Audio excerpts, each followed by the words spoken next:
looking for what comes next? For that moment when everything finally... 1 minute!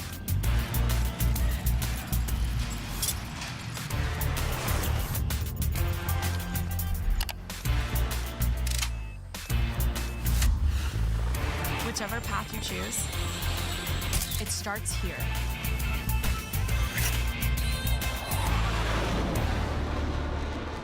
Max Gear is a high-performance synthetic gear oil designed to provide maximum protection to heavily loaded gear. Its slippery synthetic molecules and center-look additive package not only reduce wear, they virtually eliminate both gear and bearing wear. We run 1,000 horsepower through our transmission and differential all season long and never have a problem. Eliminate a variable. Drift with Royal Purple Max Gear. Pour purple, Royal Purple. You can find Max Gear at O'Reilly Auto Parts.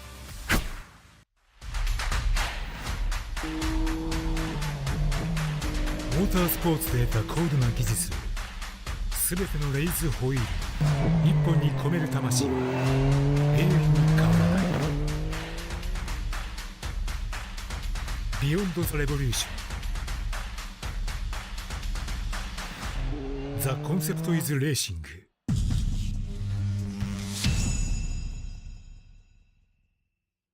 There's no better way to test your tires than on the racetrack. That's why at Kenda Tires, we compete with the same tires we sell.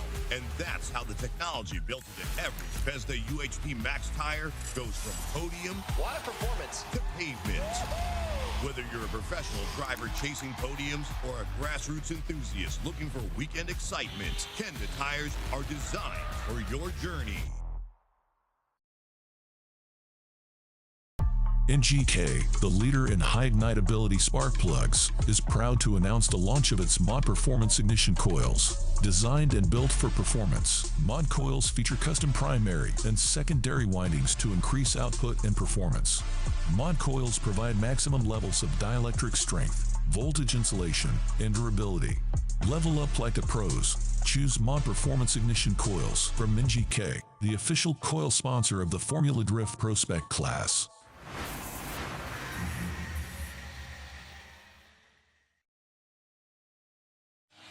How important is Long Beach to Formula Drift? Loved it. We're gonna party down with Tuerck tonight. Let's send it! Welcome out to Road Atlanta. This is round 2 of the Formula Drift Pro Championship. Send it! Here we go! Yo, let's go.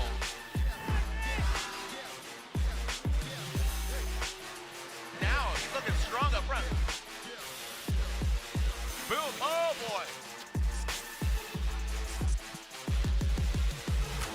Guess what? Old Captain Clutch Kick is back. How awesome is this? Banging doors, getting aggressive. Wow, Christoph making his presence felt. Big initiation there for Frederick Aasbo. That was proper execution. Whoa, are you kidding me? Look at that. Aasbo starts to walk him. James Dean opened the window of opportunity here for Frederick Aasbo. James Dean gets the win. That was awesome.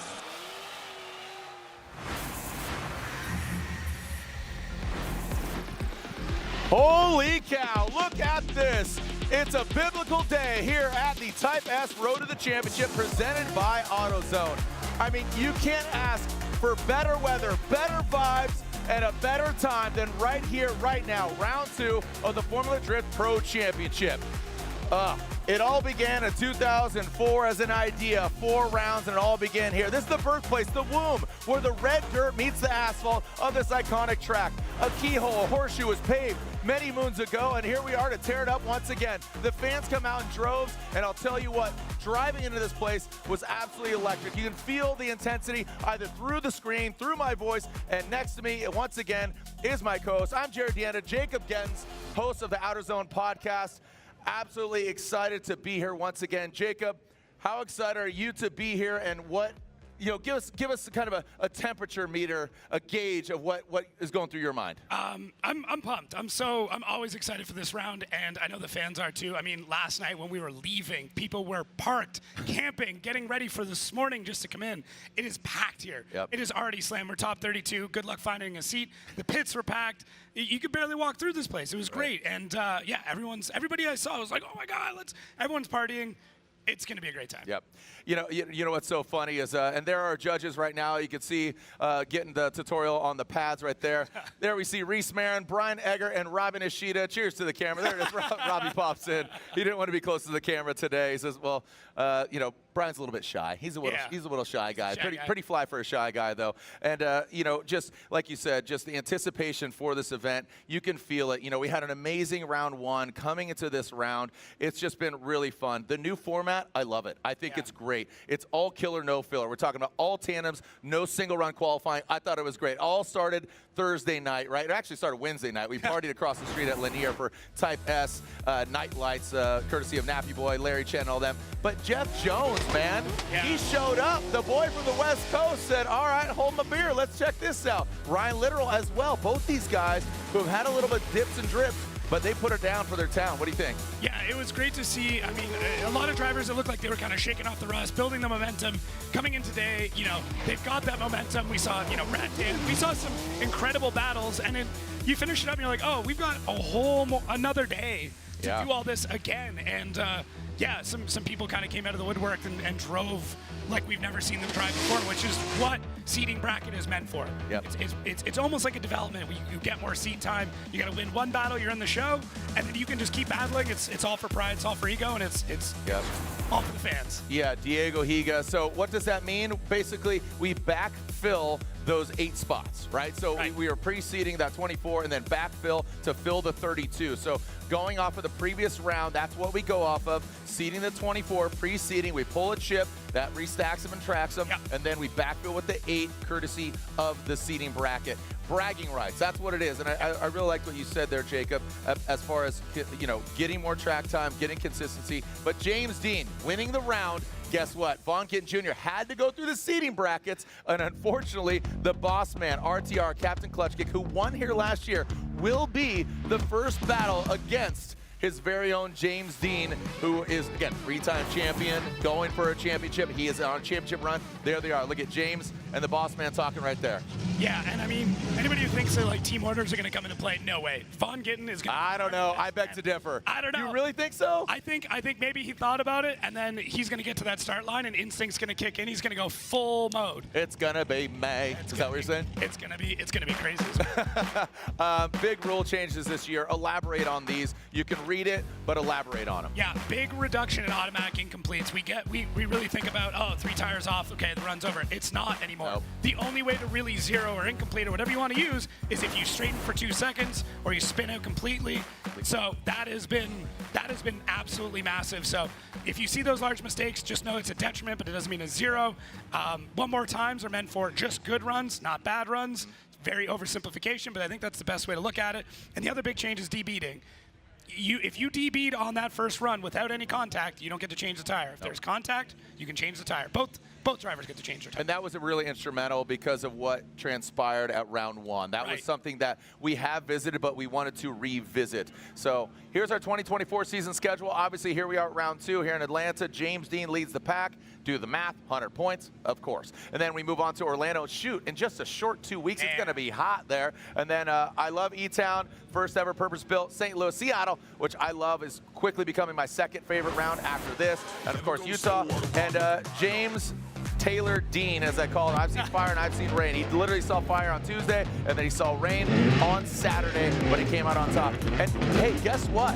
Odie Bakshi's, man, and Simon Olsen second. 2 and 3 are the field suspension cars. Yeah, field suspension has got some sort of secret sauce going on. They're figuring this out. We saw them last year, obviously, do incredibly well. Odie taking second, Simon taking fourth, and that continued all through Long Beach. So please keep your eye out for both of these field suspension cars because they're doing something. I have no idea what it is, but both drivers are just crushing right now. And obviously, James Dean taking that huge win after having what, for most teams, would have been a weekend end. Yeah. But that RTR team, crazy resources. They were flying wiring looms out. They had every staff member filling bags up, trying to get it through security, just so they could get to the track and get that car completely rebuilt in a matter of, what, 30 hours. Yeah, and you know what? It's just what's crazy about James Dean is you have to backtrack and think about Irwindale, how we ended the season with an exclamation point, right? Here he's on the podium after going and getting on the driver's side because it's a right-hand drive Mustang, slapping his arm, breaking his collarbone, still driving, getting on the box. What a crazy event. And then they rebuild the car. It's a brand new car. They bring it out here. He catches on fire. Super emotional moment. And you can get into that courtesy of Nitto Tires. They have what's called Moments, a James Dean story. I think we were both welling up, even rewatching it on Thursday. Oh, man. Well, if you want to experience Ford Mustangs here in the building, you could do that as well, because Mustang Unleashed, right along with RTR team members Vaughn Gittin Jr., Ben Hobson, as they shred tires at the Mustang Unleashed display today at 11:15. Make sure you stop by. That was earlier today, but head to the Mustang Unleashed display for an opportunity to be chosen for a tour of the RTR vehicle drift team pit with Vaughn Gittin Jr. Be there at 5:45 today for an opportunity to be chosen for this amazing opportunity. So avid Mustang lover and prospect driver Chris Leonard, who races in a 2017 S550 Mustang, plans to wow your eyes and ears at the Mustang Unleashed display today. And the Mustang Unleashed display will be at other Formula Drift rounds. So if you're not here in the building, keep in mind, Mustang Unleashed going down, and that's what they're doing. I had the courtesy of being at the 60th birthday party at Charlotte, North Carolina. Mustang Unleashed is going to happen throughout. So if that girl right there, she's a Mustang fan, guess what? Head on over to Mustang Unleashed. All right, and if you're living under a rock, this is what we're talking about. This was Justin Smash here with that FPV drone, getting all the footage. Great angle here. It looks like a video game, but this is reality. Yeah, I don't know.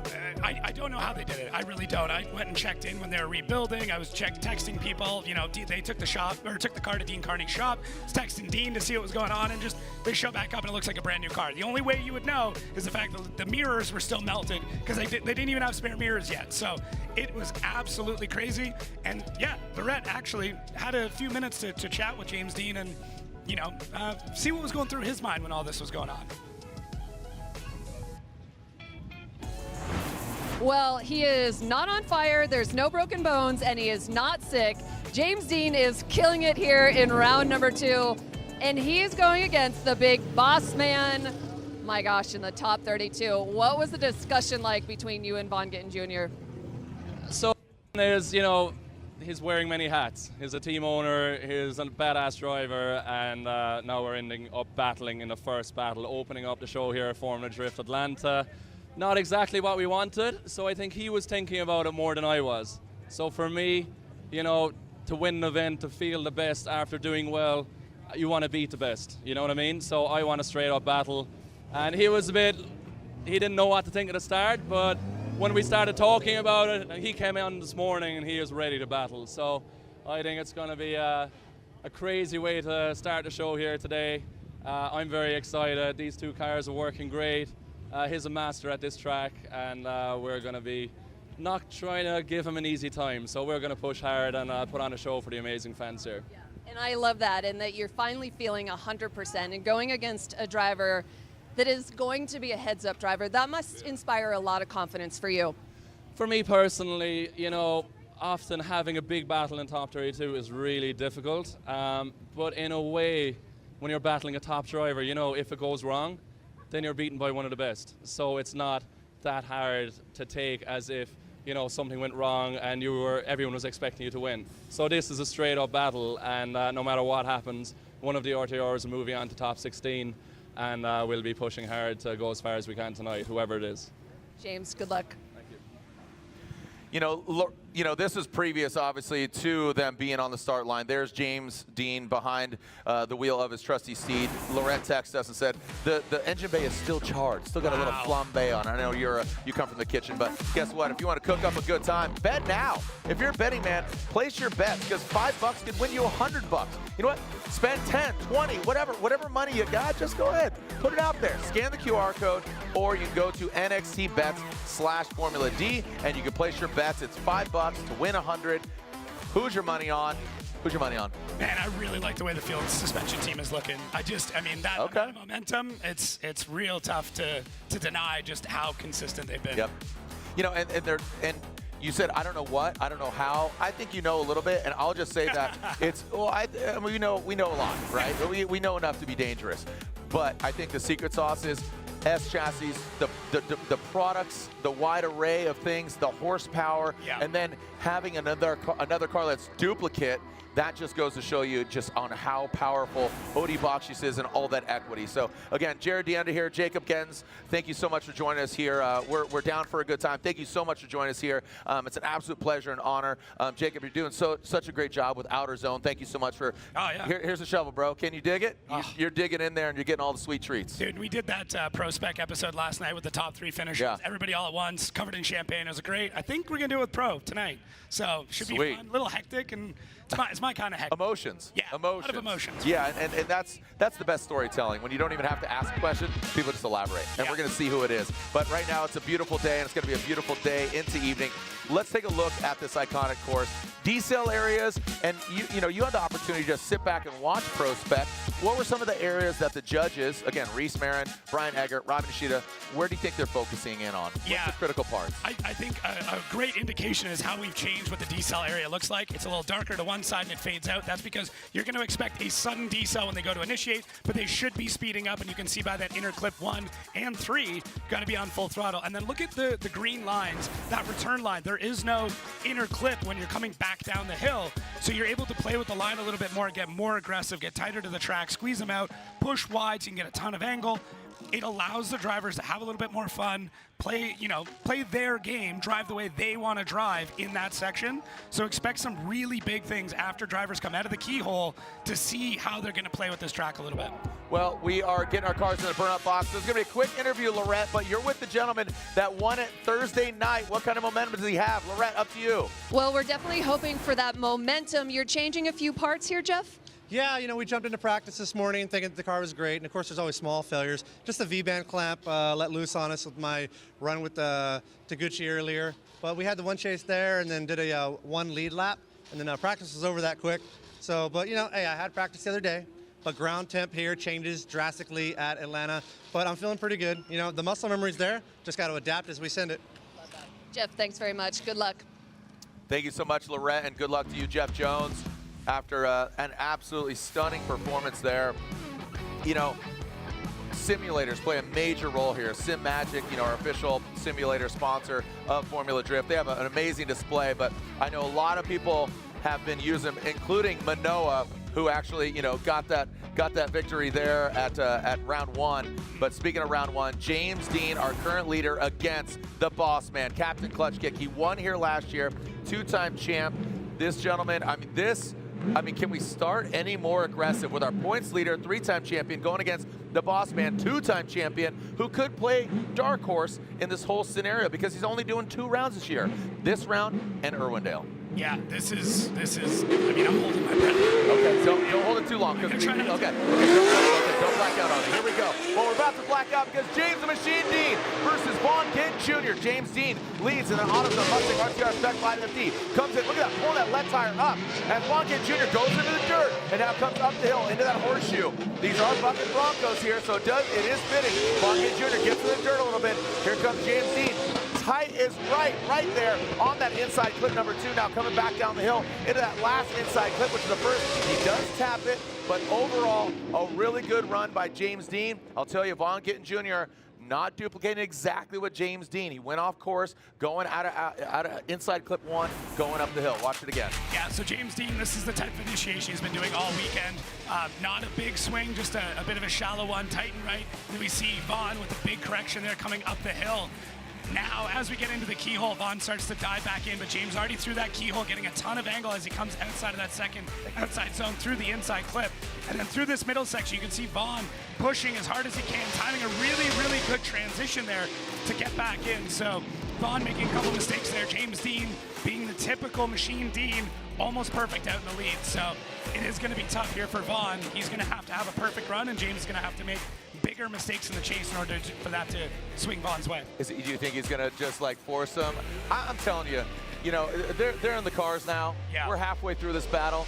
There's team orders. Yeah, dude, I'm telling you. James, contrary to that, I talked to him yesterday. I had an opportunity. We sent it a little video snippet yesterday. James says, "Nah, man, no." He says, "I will be pissed if he just flops for me. Yeah. I want to earn it." That was no flop. There was no flop. Okay. you can tell yourself that. I don't know. What does the internet say? We'll see. Here we go. Vaughn Gittin Jr., James the Machine Dean. Vaughn Gittin Jr., great initiation. James Dean.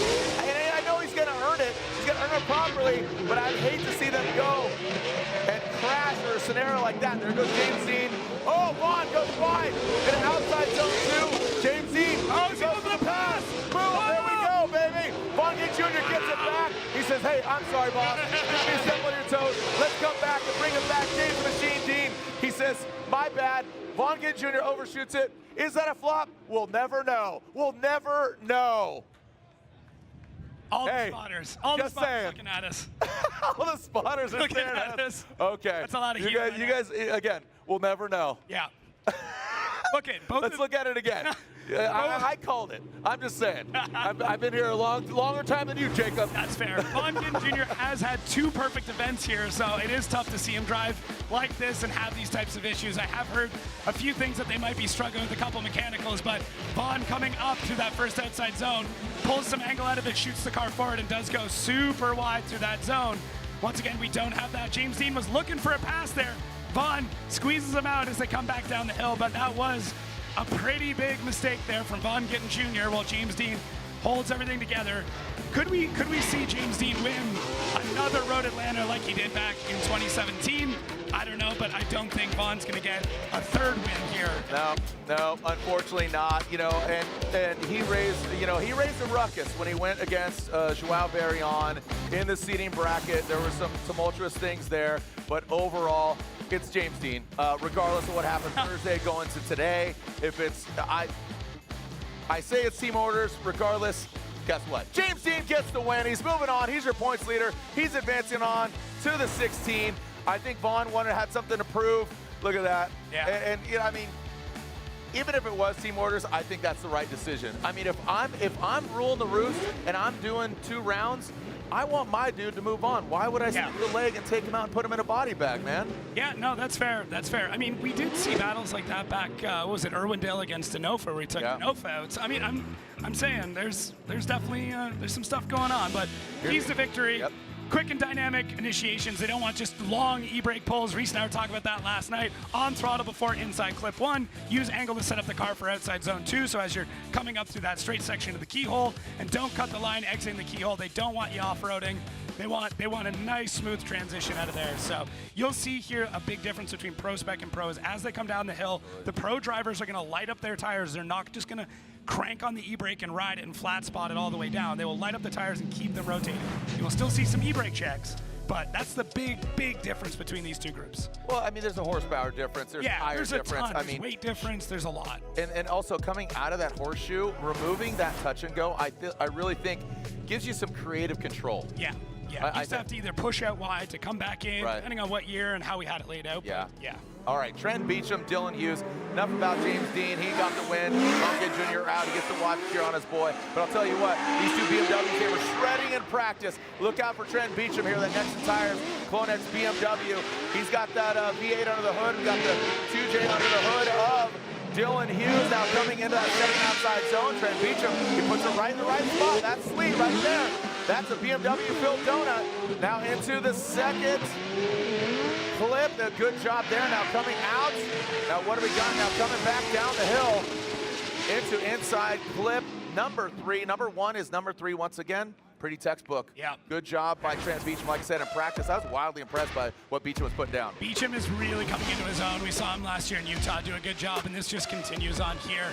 Beachum putting down a really solid run. Love the angle that we start to see right here. Adds the angle in, has a lot of patience, understands he's got to keep that momentum scrubbed. And Dylan Hughes in the chase doing a phenomenal job. Not super aggressive, not banging doors, keeping that proximity. And you can see there a reduction in angle and then mirrors perfectly through as we come through that last inside clip. So both drivers really, kind of now getting into their sophomore years in the pro level. We're starting to see the experience where that young, aggressive, I just want to run into everything is starting to fade. And now they're really starting to tame themselves and go, okay, I need to win by doing the right things, not just by smashing into everybody. Well, that's championship form, and we've seen that from yesteryear, Vaughn Gittin Jr. in 2010, even in 2020. It's just dialing it back and getting that refinement. And that's what really separates, you know, I don't love the term, but the men from the boys. That's an old adage, but basically the champion versus the amateur. Yeah, the old bull versus the young bull. There you go. Yeah, exactly. There you go. The Jedi versus the Padawan. We can run down and eat, you know, that patch of grass, or we can walk down and eat all the grass. This is terrible. Let's just stop all these adages. All right, I got you. Yeah. All right. Well, now we're going to switch the order here. Dylan Hughes will now lead. Trenton Beachum is going to give chase. Let's see what kind of activation we get here from Dylan Hughes. I feel like he's got something to prove here. You know, he wanted to better himself in Long Beach, got knocked out fairly early. Beachum as well. So a lot of things to prove here, and that's what I love about right now with the Pro Championship. Ooh, Dylan Hughes, a big separation already from Trenton Beachum. That Royal Purple BMW coming up the hill. O'Reilly's coming into the second outside zone.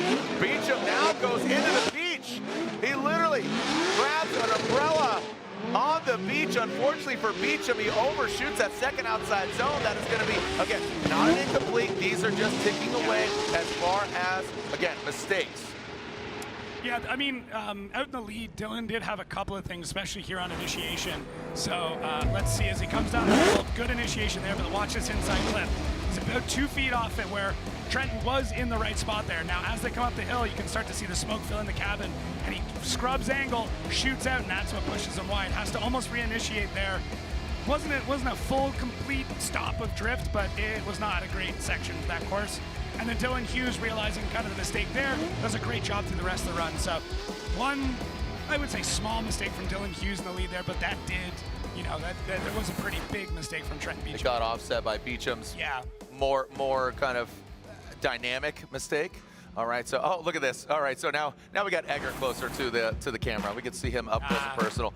You have to assume it's going to go right. A good effort by Beachum, but that was a major mistake on his side. So Dylan Hughes, the dozer, gets the win. A great effort by Beachum, but I'll tell you what, anybody can win in 32. There's so much equity here. And there is the boss man talking to James Dean. What's going through their mind? Again, you can see Richie. All right, down to Lorette. What are they talking about?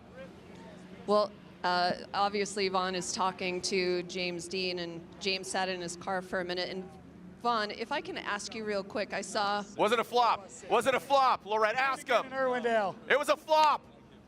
Vaughn, we've seen you have 2 perfect events here. Was that maybe just a miscalculation on your part? If I'm honest, we've been chasing a few things with the car, and you know, I'm not a driver to blame things on a race car, but James is having the same problem. On my entire chase run, we had a misfire, so when I would go to tip in, the car would kind of fall on its face and then come back to life. And so when I went to transition up the hill, it was very lazy because the car just didn't want to rotate, didn't want to light off. And so on my lead run, I was trying to compensate for knowing that we were fighting an issue. And it was just a little bit too hot going up the hole, up into the keyhole. I put 2 tires off, and from there it was just salvaging. You know, I was doing everything I could. I usually run 4th gear coming out of the keyhole. I was running 3rd and shifting late and just, you know, battling some unfortunate things. That is, you know, we have an absolutely amazing team, but there's always room for improvement. And, you know, these are those moments that, you know, we get stronger, we learn things. And right now, with James being able to keep his composure on that black line I gave him, he almost took the pass on me, and I was no way I was letting that happen. So good for him for keeping composure, and I'm excited. All right, here we go. For the rest of the night, you know, I'm going to take my suit off, go sit up with my family, and watch our team do what they do. And if we can keep James in the car, he's going to win tonight. Thanks very much, Jared. All right, thank you so much. Hiro Manoa and Jeff Jones. Again, Vaughn Gittin Jr., a lot of things to say there, but right now, Hiro Manoa, who really made a statement, raised a lot of eyebrows. This young, let's call him 2nd overall in the FD Japan Championship, but Jeff Jones got a lot of momentum, as we said. Yeah, love the big Japanese swing that we get there. I mean, we see a lot of Japanese drivers do this, and it checked up Jeff Jones pretty hard there. And you can see almost half the rear end of Hiro Manoa, a little bit straight there through the second outside zone, and that pushes him wide. Now Jeff almost looking for a pass, and there we go. Jeff Jones takes the pass as Hiro Manoa not able to complete the keyhole correctly. So good spot to do it. In my opinion, he's fully in his right to do it. But you got to be careful when you try to make that, because it can bite you. It really, really can bite you. So take a look here. You can see Manoa very straight through it, Jeff in the correct line, and Manoa basically allowing him to pass by him there as they exit out the keyhole. So Hiro Manoa, I mean, this is a tough track. It's a very tough track. And if you go wide in that section and your chase car is on the right line, this is what happens. Yeah, and you know, Manoa, from what I understand, Robbie was telling me. So the judges are actually asking for a replay right now, which is interesting. Don't know if we're going to actually show it to the public or they just want to watch it, but I think they're going to take a look back here. And Robbie was talking, you know, Robbie lives in Japan. He commutes over here. Oh, so yeah, there's a debeating. So here, let's take a look here. So here goes Manoa on initiation. Again, part of that Jerry Yang camp, goes into outside zone 1. You can see the car. Yeah, the attitude of the car. Oh, I think I saw it there. Yeah. So inside tire. Well, the attitude. Yeah. Yeah. And I mean, good for him for staying on it and trying to just push through the rest of the problem. But Jeff probably saw it, so I'm curious if that's, you know, the rumble strips coming down. There was a pretty interesting conversation in the drivers' meeting about this as to, oh yeah, outside side. Oh yeah, that's that, you can definitely see that back left corner. Yeah. But I think it happened. I think it happened earlier. Yeah. I think it happened earlier, and that's why Jeff was just right there. And again, going back to Robin Nishida's inside, as soon as he left Long Beach, and look at how aggressive those steps are, you know, and then you got to go backwards against them. That's beside the point, but I think it happened even previous to that. Here's the thing, they are allowing you to utilize that part of the track at your own risk. So this is a conversation that happened in the drivers' meeting, whether that is part of the track or that is not part of the track. And basically after the conversation, the judges said, okay, if you want to use that part of the track, go ahead, but use it at your own risk. And this is the risk. This is the problem that it could be. There was no real contact made, so we'll have to see what they end up saying here as the judges, you know, scrutinizing exactly when that tire came off. Yeah, and this is what they're analyzing right now. I could see, you know, our crew talking to Manoa's mom, actually, who's a spotter, and then, you know, Manoa, a great talent here. Like I was saying, Robbie gave some insight here. As soon as he left Long Beach, he went to the sim and started practicing this. Wow. I mean, multiple hours of laps on Long Beach, and here he is doing Atlanta, and it's so unfortunate that he saw this, but I'll tell you what, Jeff Jones sees an opportunity, and absolutely kudos to him. So, we'll see what our fans, and I know Team Rowdy's going to say some things, so we'll be right back. Don't go anywhere. We'll find out. We'll get to the bottom of this. Don't go anywhere.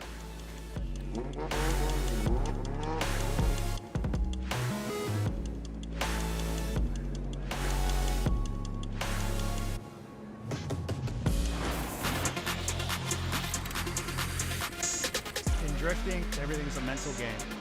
Perfect. If you're not focused, you're off your game. Ryan Tuerck is back at it. He wants it.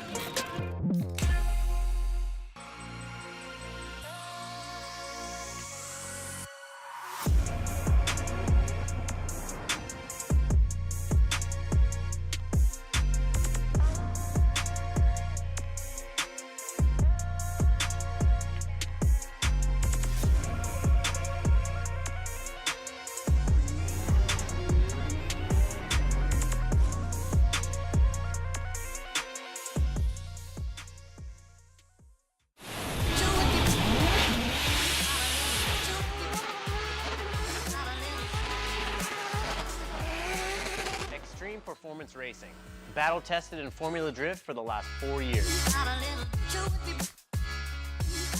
XPR contains Centerlook additive technology, ultimate Z DDP wear protection, and superior high temp performance. Pour purple, royal purple, the synthetic expert.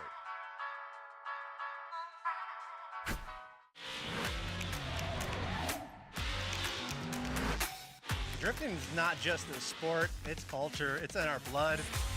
It's a fine line that you have to walk.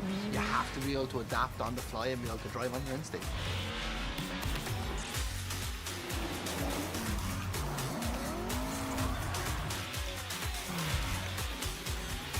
Tires are what we live and breathe in Formula D. We couldn't do this without them.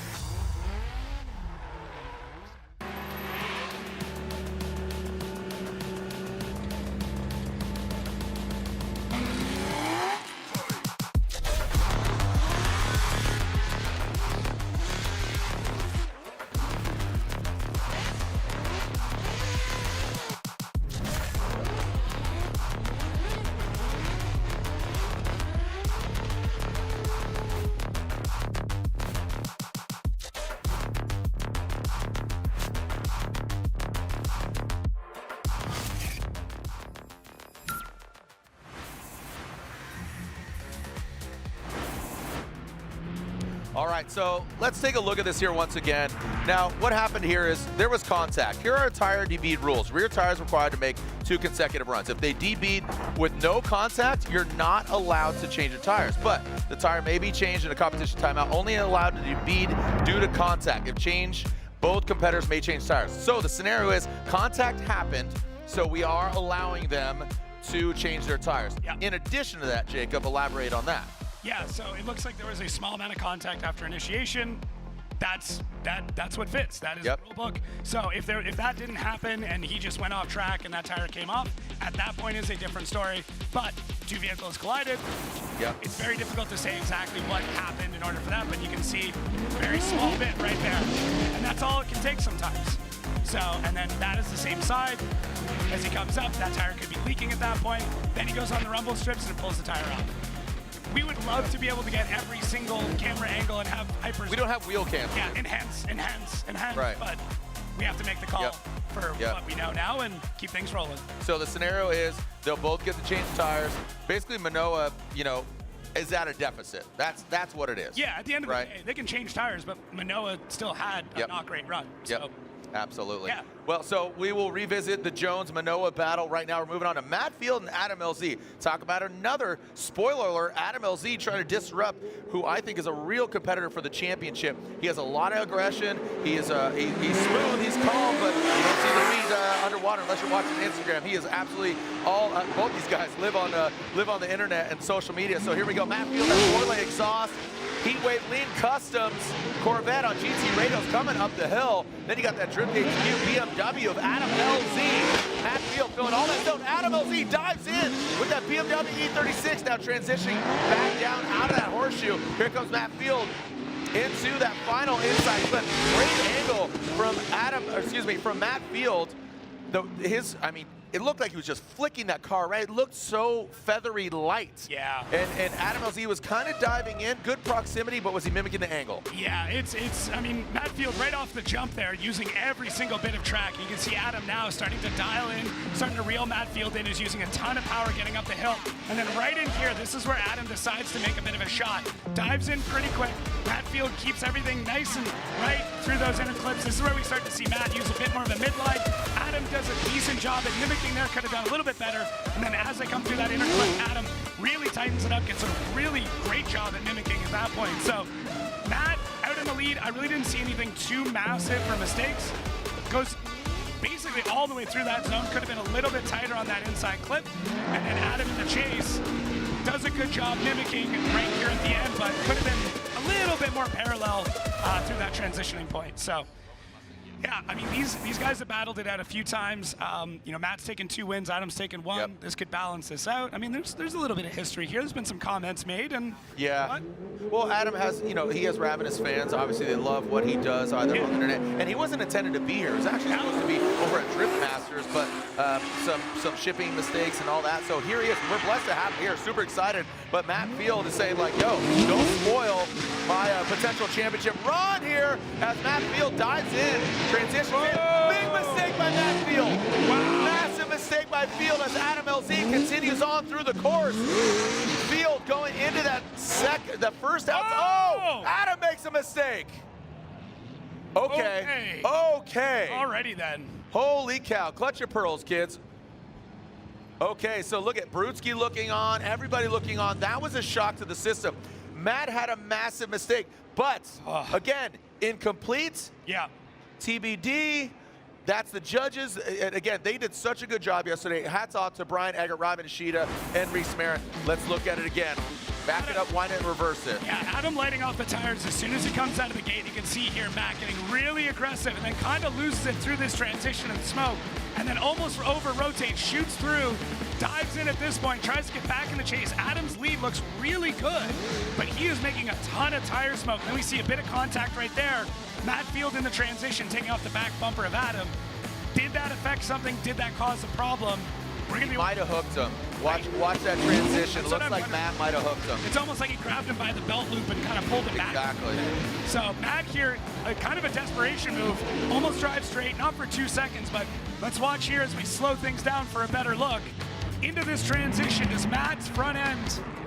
There's definitely contact. You see the bumper come off.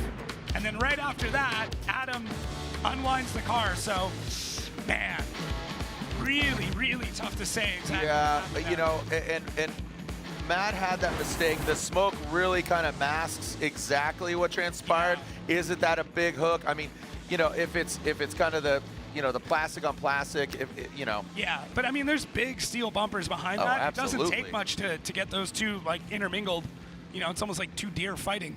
Yeah, get entangled. Yeah, exactly. So, man, I love. Hey, you know what? I'm here for it. Oh, dude, give me some popcorn. Yeah, this is exactly what we anticipated, and we're getting exactly what we wanted. This is the plot thickens with every single run from 32 to the podium. You know, field running for a championship. Adam LZ, like I said, wasn't intended to be here, but now here we are, seeing Adam LZ disrupt things. When you can see here the judges having those conversations, conversing, making sure they're all understanding what's going on here. So let's watch this replay again. So yeah, right here, Matt Field shoots in and realizes as Adam just rockets out of it and then throws a ton of angle, fills that outside zone, comes out a little bit early, but either way, Matt is almost too close to transition. And that's when it happens. I don't know if there was secondary contact after that. I mean, the drone angle there, as you know, as we're swinging over, doesn't really show it. If we had another camera angle from the side, we might be able to pull that, but we're pretty spoiled. I'm just going to call it like it is, but the judges are going to call it like it is. Slide him left for Field or right for Adam LZ. One more time, Matt Field, and Matt Field gets the win. Matt Field, okay. Robbie, throw on your headset. You sided with Matt Field. I need some. Oh, you did one more time. Oh, you did one more time. I'm sorry. Okay, you switched positions. Brian, this is your job, dog. Sorry, you got to talk about it. But look at that. Even the fans are saying split decision. But again, Matt Field, one more time, and Matt Field. What, you know, you and Reese said, Matt Field, what's up? Yeah, well, as the chase went for the second run here, Matt did have a heavy straighten through here coming into the keyhole, and then when they came through here, there was a little bit of contact, and then LZ just kind of loses drift and shuts it down. So I count both of them pretty much as having incomplete at that point. Go back to the first run. Matt's lead was pretty good. It was almost one of the top ones. The only thing that I kind of deducted LZ on in his chase for him was when they go into outer zone 2, he just didn't fully get into that zone as much as he probably should have in the chase position. So they weren't both really top tier runs because we didn't get the second run to finish. So I picked the winner and I picked Matt. So you're saying Adam straightened under his own accord? I think so. I don't think the contact where they touch was enough to disrupt him. Yeah. Okay. I mean, the bumper fell off, but that's the way I saw it, and I guess Reese probably saw it similar. Reese saw it the same way, and Robbie, again, we want to see dynamic runs. I appreciate it. We'll let you go because we got cars on the line. So, all right, so contact happened. There it is. Matt Field gets the win. Yeah. You know, again, this is these guys they did a great job yesterday. They continually, it's a tough call. Again, we'd love to have all the angles. Here we go. So we're back to the second half of the Manoa-Jones battle. Now Jones out front. Manoa has a heavy deficit. How is Jeff going to handle this? Again, that momentum, that Evo Auto Works Nissan 370Z ripping up the hill. The Prisma vehicle top on oils. And now coming in. Jeff really needs to just play it safe here. Manoa needs to throw down a heater of a run. We'll see if he can do that. Here on Manoa. A lot of eyeballs on him, but Jeff Jones, that big drift energy, he is showing everybody that right now. Well done by Jeff Jones. Unfortunately, Manoa, hand out the window. You can see him. I don't know exactly what that implies, but I think Jeff knew exactly what he had to do, which is put down a solid run. You don't have to go crazy. You don't have to like dump it through the dirt. All I got to do is fill all the zones, get through the track, make sure I don't get past, make sure I don't do anything silly, stay off the rumble strips. You know, I make it sound very easy, but you know, just getting around this track is an absolute nightmare. But Jeff Jones knew exactly, you know, he understood the assignment at the end of the day, and that assignment was put down a good run, make sure I don't do anything crazy, and I'll be able to get the win. Crazy, and like you said, Manoa, just what a talent, man. Really cool to see him just progress and just evolve. Jerry Yang Racing picking him up, and Juku Racing, a great talent. But Jeff Jones gets the win. Congratulations to him, our track workers. So Jeff Jones gets the win and advances on. Let's throw it down to Lorette Nickel with the dozer over there in the hot pits. Lorette. And Dylan Hughes got the win, and there were some changes planned from Long Beach to here, and what were those? Yeah, so after Long Beach, we put a new 2JZ under the hood of the C46 behind me. And the reason for that was our plan all along. Nothing happened with the engine. We just wanted to have tried and true tested spare that we trusted. So new engine in the car, and this thing is brand new, top to bottom, inside and out. So this thing's running awesome. Link ECU's got it running great. Royal Purple flowing through the veins, of course. And then the other biggest change for the year is just MCS shocks on the car. That's been really cool to get used to, and I've been super happy with it. So got the win against my homie Trent Beachum. Big respect to Trent. Always love running him, but got the win. So we're on to a guy named James Dean. I don't know if you guys have heard of him or not. I mean, maybe a few. What are your expectations there? I mean, we're gonna have to push hard. I mean, that goes without saying. That dude's kind of a freak in a good way. So I got big respect for James as well. So we just got to push as hard as we possibly can, and we'll see what happens. Hey, Dylan, best of luck. Thanks, Jared. Thank you so much, Lorette. Great attitude there from Dylan. James Dean? Yeah. James Dean, never heard of him. Nothing better than a Dylan Hughes interview. Yeah, Dylan he does such a good. I love it, and he's a great ambassador for all the brands that he works with. Royal Purple included, GT Radial. He does such a good job. Ken Gushi, Kyle Mohan, an OG, the OG, Ken OG Gushi, the original Gushi. Kyle Mohan, another just shy of being an OG as well. You have high expectations for Mohan. I see your side eye. Yeah. Huh? You're like the Pointer Brothers over here. What? I was watching him in practice, and he was running against Matt Field, and like he was on Matt Field through the whole track. Really? Yeah. Okay. I was standing up here, and I'm like, is anybody else seeing this right now? Yes, a lot of people are seeing it. No, it was really, really great to see. Yeah, I don't know what's different. I don't know what's changed. Maybe it's a mentality thing, but Kyle's on one. Yeah, which would be great to see, but also on the other side of it, Ken Gushi, which again we talk about, him being the OG, going through ups and downs. He's back to a 2J, onto the hood of an 86. This right here, this is secret sauce right now. Here we go, Ken Gushi out front, Kyle Mohan. You talk about it, let's be about it. Ken Gushi, that Creddy, he's back with Creddy as well. Creddy, Moddies, Kazoo Racing. 86 coming up the hill. Kyle Mohan, good proximity there. Renewable Lubricants, Mazda Tricks, Flex Fuel, Mazda RX-80 comes in. He's got to get that proximity again. Diving in with the nose, but isn't mimicking the angle. But Gushi, whoa, God. That wall came into play. That wall's, It's been a minute since we've seen that wall come into play. Yeah. I mean, maybe if ever, that wall. I mean, in particular, I saw his hands. Yeah. Real sign of, like, I don't know what happened. I think he got lost. It looks like he got lost in the smoke and tried to time out his transition and got bummer. really hard on the throttle as it came out of it. So Pops up here. See him analyzing this. Yeah. I mean, fortunately, there was a lot of grass there, but that's a big hit on the back. Yeah, that's all concrete barriers there. They're almost 3,000 pounds apiece. They're not moving. Looks like he's okay. Yeah, of course he's okay. It was the back end, but there's a lot of critical components back there, and yeah, the Doritos sometimes they don't like being shooken up. Yeah, so taking a look here, so Ken, big angle as he comes through there. I love how settled and set up the car is, and Kyle Mohan in the chase here starts to build that proximity. Ken pulls a bunch of angle out to get through that section. Kyle speeds the car up to get through. And then right through here, it looks like Kyle doesn't quite get on the throttle at the right time. And that's what pushes him wide immediately. Now he's sitting in the smoke. And then you can see as he tries to, instead of trying to come out of drift and get his bearings again, he keeps on the throttle. And he's already going wide at that point in time. And unless he points the car directly angled, towards the exit, that's it. So he comes in with a decent amount of speed, catches that rear end, and then taps the front. So yeah, we're getting word that he did shift that concrete barrier. So that gives you, you can see it there, how that concrete barrier is pushed back. That's a big old boop. Yeah, that is a boop the snoot right there. Yeah. Yeah, super unfortunate.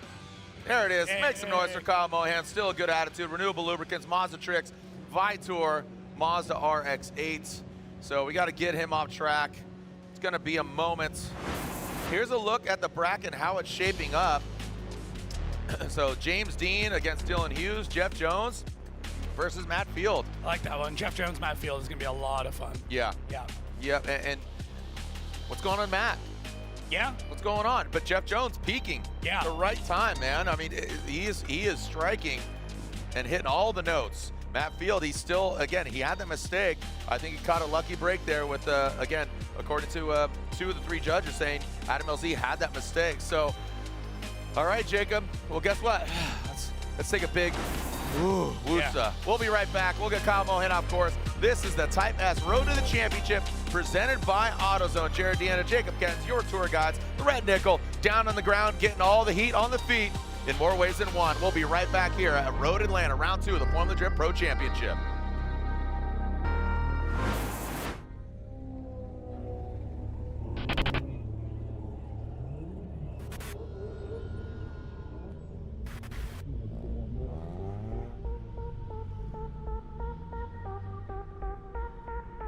Like that now, do you want more? Yeah, I get hype, yeah, I get raw. To the rhythm down on the dance floor. Do you like that now? Do you want more? Yeah, I get hype, yeah, I get raw. Shout to the north side, shout to the south, east to the west, yeah, we're going out.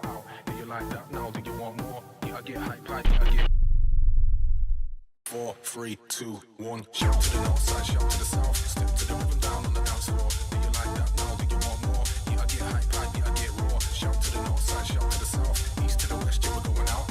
If you're in town, then give me a shout. Are you on that? To the north side, shout to the south, step to the rhythm down on the dance floor. Do you like that now? Do you want more? Yeah, I get hype, yeah, I get raw. Shout to the north side, shout to the south, east to the west, yeah, we're going out. If you're in town, then give me a shout. Are you on that? Take it back to your house. I'm Ryan Tuerck, and I'm super proud to announce Rain-X's all-new wiper blade design, the Tuerck SUV Heavy Duty Series. Whoa, whoa, cut! Ryan, it's the truck and SUV blade. It says it right there. These new blades are specifically designed for truck and SUV windshields. They're tougher and built for rugged weather. Like I said, the all-new Rain-X truck and SUV blade, engineered not to be turked in tough conditions and built for your truck or SUV. Get a pair today, only at AutoZone. I mean, I still like the idea of a Tuerck and SUV blade. Turn your passion into a career at the University of Northwestern Ohio. From high performance to automotive, diesel, and everything in between, you'll find a degree that will get you a job. Students that go through our programs have fantastic experiences and they come out getting good job placements. 70% hands-on, no out-of-state tuition, and accredited degrees in trades that are in high demand all across the country. 10 out of 10. If you even think this is the right place for you, you better just go. Learn more about your future at unoh.edu. This season, Toyota Racing is looking for jaw droppers. Break for Martin Truex right there, the fastest lap of the day. Iron stomachs that can stand the pressure. And quick draw thumbs that leave their own smoke trail. So hold on tight and strap yourself in. This season, we want you. Join us at Toyota Racing.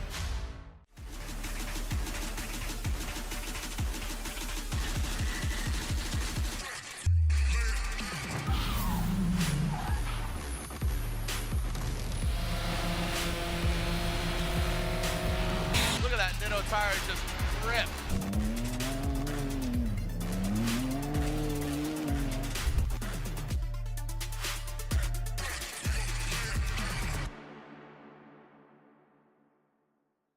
Been holding power you make for 30 years. But here's the real question. How much torque are you making? Because every single ACT clutch is rated by the torque produced at the crank. That's all your clutch cares about. Your power, your performance, your success. Unrivaled precision, power, and durability. Visit advancedclutch.com today. 30 years of precision engineering and performance excellence. Because every revolution starts at the crank. Hello, everyone. Top 32, lots of fun things going on, like Jeff Jones taking the win. And there was a few things that you were replacing right before that battle, you were telling me. Yeah, I mean, that was simple stuff. We had a V-band clamp that we had to replace, so we didn't get much laps in there. But I had plenty of laps in the seating bracket, so had the momentum going into it, you know. Car's feeling dialed, Kumo tires are working, you know. Evil Auto Works sent me here on a good plan, so we're doing pretty good. I love that for you. So if the car is feeling dialed, how is the driver feeling? Oh, man, I love Atlanta. You know I love Atlanta. And so, like, that run right there, it's not often you get a pass. And so when I saw it, I'm like, ooh, I'm taking it, buddy. So, sorry. Gotta go for it. Yeah, had to put homeboy to bed. Yeah. So. Well, I can't remember who told me. I thought maybe it was you that the conditions on the track are changing. Is that true? Yeah, so when I was driving, you know, it was 2 days ago. It was after the rain. Track temps are totally different, you know, a few days ago. So we were assuming air pressure needed to go down, but we were actually going up because of the grip levels. And then today, it's like totally hot. And then, you know, tonight it's going to get cold. So track temps are a big thing here, focusing on where you need to be with that and kind of just predicting with some math. But, you know, we hit it. I think we were like 11 PSI, and the Kumo tires are just dialed, so we're good. Okay. And the conditions, are they slippery right now? I'd say that they're definitely slippier than they were on Thursday. Okay. Yeah, because we were like floating around 14, chilling there. And so just to accommodate that, but yeah. Okay. You know, I'm just getting warmed up right now, man. So now I got to think about the dance. What are we going to do? I don't know. What are you going to join us? Nope. Nope. That answer was quick. You know? Yeah, no, I'll watch. I'll be a big fan of yours. Yeah. You know, we got to have some fun with it. You know, it helps me get the nerves out. So it is what it is. I love that. You know? Jeff, thank you so much. Guys. Jeff's having too much fun, man. Big drift energy. Again, he gave a lot of insight there, but let's go in car. We're riding with Dylan Hughes, getting buffed up here. Got those Momo gloves, getting a grip on the wheel. And like you said, Jacob, what a great interview Dylan Hughes is. I know GT Radio's got some cool stuff going on here this next week. Dude, Alex Jager last night, that new Dove Gray Steal It vehicle, Human Rahimi. A great show yesterday, man. Yeah. Wow. Dude, if you like, I don't want to watch Pro Spec, you missed out. Dude. It's probably the best we've ever seen Pro Spec. Absolutely. Oh, it was so good. It was so good. And I'll tell you, we grew to that. Like, again, the roots, you know, they're kind of getting their ground, watering the plant, you know, where plants grow from, fertilizer, where's fertilizer from? You know, it wasn't ideal, but then it grew and grew and grew, and then boom, TLO, dude, Tommy Lemaire. Wow. Yeah. This is this right here. We're taking a look. Different highlights. We're bouncing around here. This is from seating. You know, just over there's TLO. Yeah. Yeah, against Nate Chen, you see a little boop there. You can see really how close they are. You can see like kind of the speed that comes through it, and then moving back over to Jeff Jones, Brad Dan. I love this shot. I mean, really shows you just like how fast these cars are, how crazy this whole thing is. Like, what an insane sport. How did we come to this? I think a lot of us are along for the ride, you know, but overall, I'm so proud to be part of this DNA, and you know, psych, you know, we just got a hug from Chris Stewart of Grid Life, and you know, he just what Grid Life has done and all this, but guess what? Unfortunately, Kyle Mohan is out. Kenshiro Gushi, yeah, tried to go for that backwards entry. But I don't know what he's trying to do there, to be quite honest, but he's giving the people what they want. Doing it for the fans. Yeah. I don't know. It's what the kids want. That camera angle too is like such a throwback. Yeah. Like that Dutch angle, like a little off to the side kind of thing. Oh, I love it. It reminds me of really like the old days of this track. Yeah. When everything was kind of filmed crooked. I don't know. It was like a big style in the 2000s. Okay. Whatever MTV Spring Break. Dan Cortez, MTV Sports Base. How low can you go? Yeah. That's sorry. I just aged myself there. No, you're good. The Rockstar Energy Drink Top 32. Jonathan Hurst, the pride of Paducah, going against Forrest Wang. Get Nuts Laboratory. If you got a nut allergy, steer clear, because these guys are about to get. Oh my gosh! Look at this setup, bro. Is that a Land Cruiser? I thought it was a Volvo, and they panned out.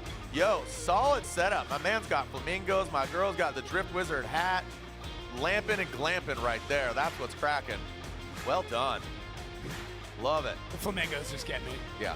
It's a little thing. I have a flamingo tattoo. It's on my back. Oh. I do have a tattoo of a pink flamingo. All right, here we go. Regardless, who's going to get the tattoo of moving on from 32 to 16? Here, the Rockstar Energy Drink.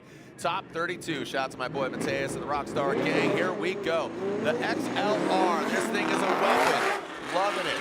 Absolutely exotic looking. And of course, everybody loves Forrest Wang. Styles for Miles as well. Oh, look at that. Pouring some angle on me. Wow. Look at that. Coming up the hill and snaps back with just as much angle. Mr. Cool, that's his name. That name again is Mr. Cool. Woo! Jonathan Hurst. The angle he just threw back to back, side to side, right in front of Forrest Wang. And Forrest Wang is known for that big angle.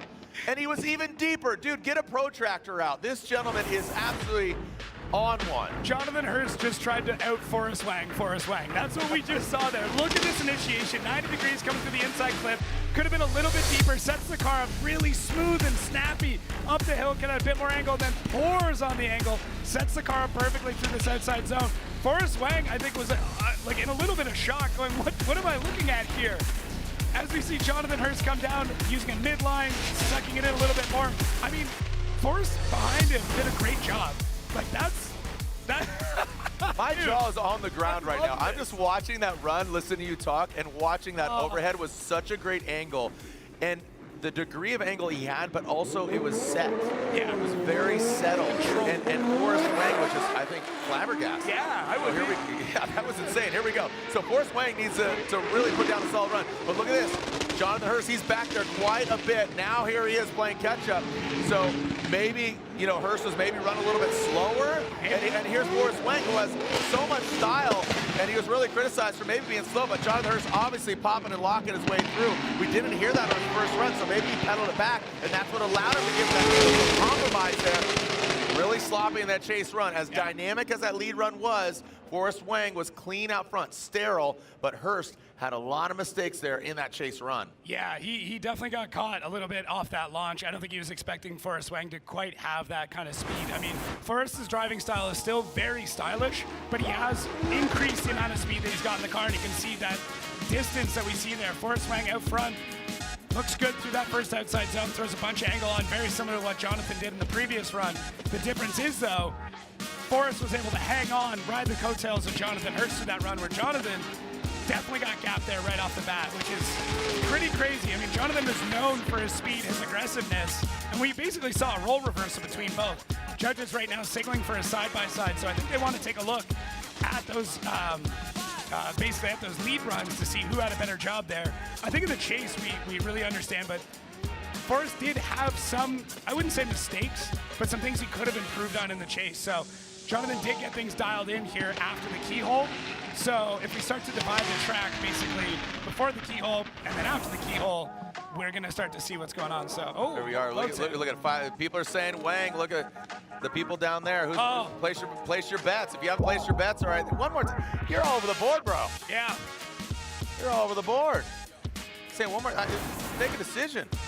Well, there's only 3 gentlemen that can dictate that. Here we are, our BC Racing Go for Gold side by side, the official suspension up on the drip BC Racing. Yeah, you can see the difference in proximity between the two cars, so that I think that what they're looking for is any other mistakes that Forrest might have made or any other problems that we'd have here. And as we come through this section, this is where Jonathan's chase does get a little bit better, but Forrest does have a really, really good job through there. Now, Jonathan has got better proximity to the last part of this course. So. Yeah, I mean, assessing that right there, I think they're really analyzing the scene, defaulting back, because unfortunately Hurst's chase run was lackluster. Yeah. And I think they're really looking at what Forrest Wang did in his chase position, recounting that, because I think we were all really impressed by Jonathan Hurst's lead run. You were kind of enamored with the placement and the degree of angle, but I think it's going to come down to the chase runs, and that's what we're going to see here reflected in the outcome here. So as amazing as the lead run was, you got to bring it on both sides. Yeah. So Forrest Wang does exactly that, gets the win, but hey, Mr. Cool, Pride of Paducah, hats off to you. Yeah, look at that. You guys called it. Forrest Wang gets the win and advances on. Get Nuts Laboratory. Again, the 808, great run by Cash Racing. Jonathan Hurst, Mr. Cool, Cadillac XLR. Great show, but anybody can win, and you got to bring it on both sides, like I said. Yeah, you can't just win with one side of the run. So yeah, I mean, it was really cool to see Jonathan do something that I don't think we've ever really seen him drive like that before. Right. Look at those names, dude. You know, from Sammy Hubinette back in the first year, Reese Millen, Sam Hubinette, once again, Faust, Forsberg, Yoshihara. Give respect to Daigo Saito, Essa. You know, Forsberg winning 3, the first ever 3-time champ. Then Freddie, and then Frederick Aasbo. You know, again, just love the livery. The new suit looks great. The kind of off-white vanilla, cream, almost French vanilla looking. That Rockstar energy drink. Toyota GR Super going against Joao Barrion, who we saw on seating night. Yeah. That thing was sucked to the ground. Yeah, and it looks like Joao Barrion. It's a bye run. So let's lay out. Listen. Yeah. Shh. Enjoy the silence.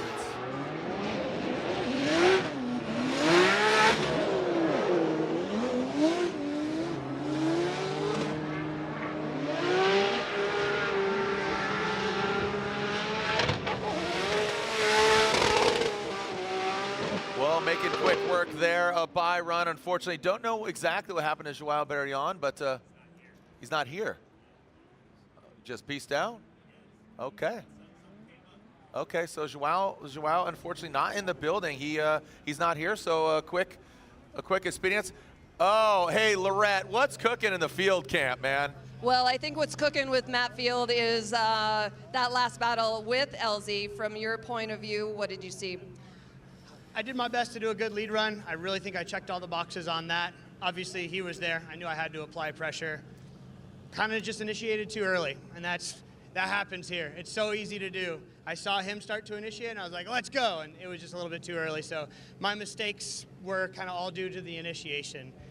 I feel I got a little bit lucky there with whatever happened to his car, not being able to complete that transition. I wasn't sure, of course, you never are, and when we got awarded the win, I'm like, okay, thank goodness. Huge shout out to the boys, honestly. They were the reason why we're even able to get through this battle. We've found, it's so crazy. You have the best of the best stuff, and no matter what, cars break. And my hat's off to my team because they were the only reason why we were able to even get through practice on Thursday and get through practice today and even get to this battle. So hopefully we can continue on. Hopefully I can clean up those mistakes. I'd like to give you guys a good show. I absolutely love Road Atlanta. I love the crowd. I was just telling them, this is a driver's track. It's fun, it's fast, it's hard, it's exciting. So I hope I get to continue on, and we'll see what happens, and hopefully we can wind up on the podium. Matt has a great checklist to start knocking things off. We're sure you can do it. Matt, thanks. And not to mention, we got a lot of work to do right now to get ready for top 16. Some great insight there from Matt Field. Thank you so much. As we just saw Kazuya Taguchi versus Stuki. Stuki versus Taguchi. That's a good one. Yeah, the tongue twister here is going to be tough. So Taguchi with a bit more of a straight line approach, which is interesting. I would have expected a bit more of a flick. And then Stuki in on the chase. You can see is the lightest car we have right now in FD. Very darty, very quick. Taguchi being very smooth there through that outside zone, and Stuki, that dartiness you can start to see, pulling some of the angle out. Taguchi just buttery smooth through this entire track. I mean, this is how he had the perfect event in St. Louis, is by driving like this. Stuki in the chase, not too bad. Just aggressive in kind of the wrong places. Ooh. Yeah, that's how I look at it. Just where he was diving in, it was either a little bit late or a little bit early in the spots that he should have. But now he's going to go out front. This is like I said, it's a very darty car. It's energetic. Yeah. Like that, you can see every input. That's the only downside. Well, with him being out front, it might be even more apparent, or he's going to risk it a little bit more because Taguchi, as smooth as he is, he might be smooth. See, again, that's what we like to see, that mimicking of the angle. Like you said, that darting in, and there he is in that second outside zone. Daniel Stuki, car looks great. It's performing really well, but out front, you know, Kazuya Taguchi, he falls off a little bit. That up garage Jerry Yang Racing vehicle, ISR Performance now coming back up the hill. Up garage, having a grand opening in Southern California the other day. Everybody came out to that, man. It was a party, but let's look at it again here. Alternating position, Stuki up front. Yeah, so Stuki with a bit more of a swing out, getting that feint initiation in, and then Kazuya does not really apply a ton of pressure here, and you can see Stuki wavering a little bit as they come up that hill. Doesn't get into the second outside zone until a bit later. Taguchi doing a good job of making sure he's not in too tight, but keeping proximity. I would have liked to see him a lot closer. Stuki running a much tighter inside line there, and then as they come up the hill, you know, Taguchi just holding the proximity. Really, there was only one kind of big mistake there from Stuki, just coming into the second outside zone pretty late. Leaves the first outside zone a little bit early, and that's actually what pushes him kind of late into the second outside zone. Just, you know, I feel like we've just ripped through the first half, of the 32, the Rockstar Energy Drink Top 32. We're going to get a victory here. I really like the format. Really just only rewarding close matches to go one more time. I think we'll have a victor here overall between Daniel Stuki and Kazuya Taguchi. Good effort, and this is just another testament to 32 is sometimes the hardest battle of them all, but to your point, I think Stuki was a little too darty, didn't mimic that angle. Kazuya Taguchi could have been closer. He's got to tighten it up because guess what? He's going against Frederick Aasbo in the top 16, so he's going to need to get some more proximity there. Guess what? We'll take a short break here as Rain-X, Ryan Tuerck, another Rockstar Energy Drink pilot, as Kazuya Taguchi moves on. Daniel Stuki out. This is Type S Road to the Championship, presented by AutoZone. Let's listen to good old, what is it? What's the saying from New Hampshire? Live free or die. Get in where you fit in. There we go with Ryan Tuerck. What's up, guys? We're here at Formula Drift Atlanta, and we now have a full event under our belts with the new B58 inline 6-cylinder engine, and there are some pros and some cons. One of the cons being the engine is a lot longer and there's a lot more cylinders over the front axle, and that makes the chassis a little bit more lazy on transition. So there's some chassis setup stuff that we can do to try to fix that and help that. It'll never be the same as having a lightweight 4-cylinder in there. That's a lot further set back, but we're getting it pretty dialed in. And then obviously the biggest pro to the engine is just having the capability of more horsepower. And when you're on some of these bank tracks and here in FD Atlanta on the uphill, you want all the power that your engine can give you. And it's feeling amazing, and we're getting dialed in, and the transitions are getting better. So take it from Tuerck. There are pros and cons to every upgrade that you do to your car.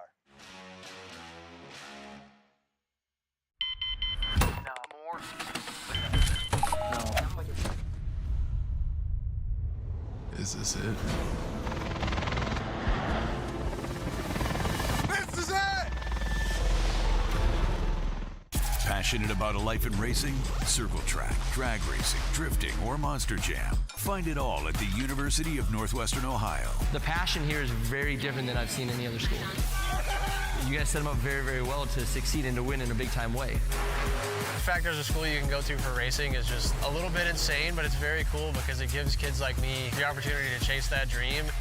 See where your future can take you with a high-performance motorsports degree from the University of Northwestern Ohio. If you think the only thing that really matters is how fast you can go, we want you. Join us at Toyota Racing.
So the next step was to get this thing on a proper ECU, especially with all the technology that Link has to offer. Which should give us full communication and full control over all the sensors. But so far, being able to log in and review every lap has been a huge plus. To have Link pull through and step up for us and just help us out to be able to all pull it together. That's all we need. Simple, cheap, easy, works, good ECU, weatherproof. It's got enough IOs too, like we're doing tons of stuff. Oil, fuel pressure, boost control. All those features I have thanks to the Link ECU.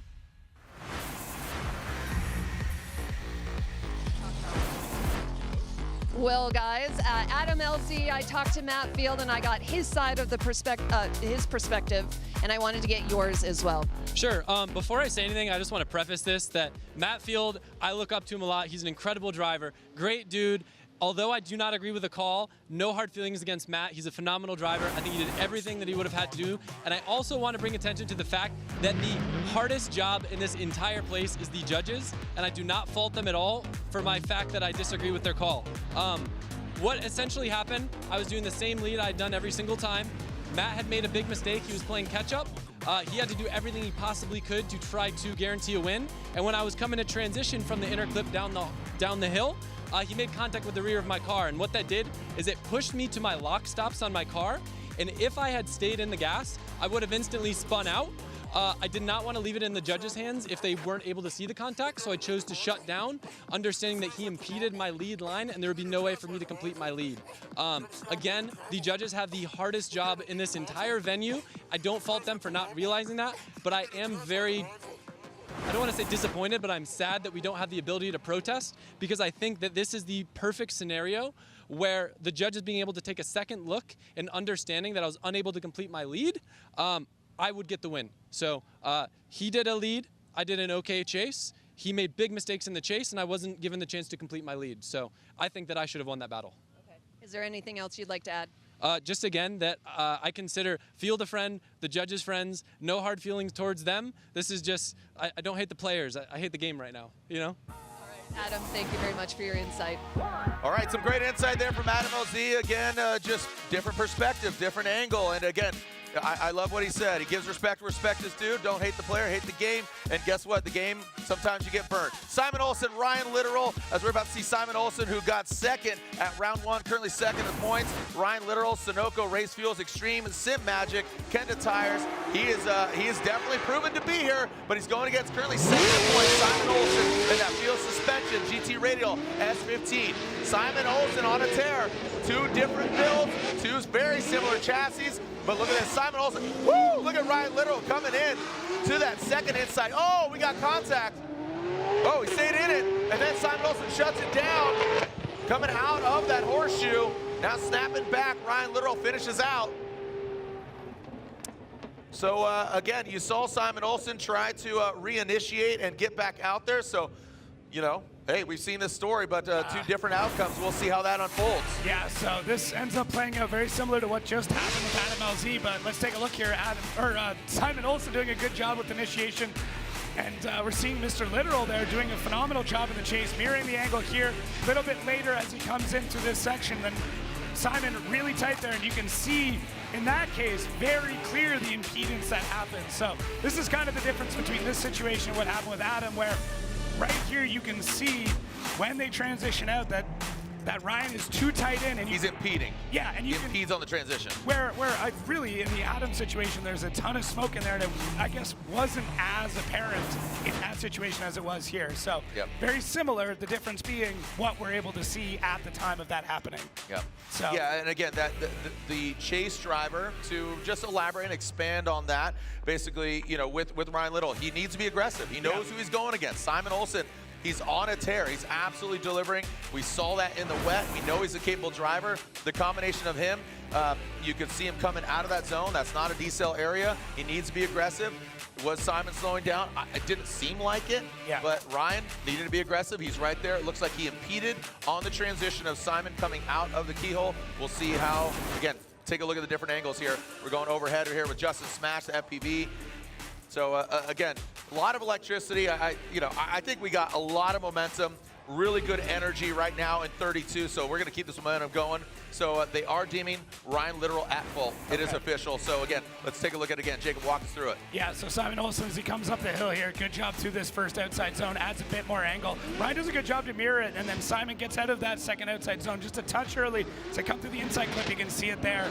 You can see how much Simon gets pushed out of drift in that case. It looks like he tries to light it up again afterwards, but my guess is that may have pulled the tire off as well, because it catches him right on the wheel. So yeah, Simon's not able to do anything at that point. Yeah, and we are getting word. So again, to repeat that, Littoral is at fault, so Ryan is calling a competition timeout. He needs to utilize his competition timeout, which is a 5-minute allotment. Simon Olsen is allowed 10 minutes without utilizing his competition timeout due to the contact. And he could take another 5 after that if they need to. That being said, I mean, it doesn't look like damage is too severe. Maybe a control arm.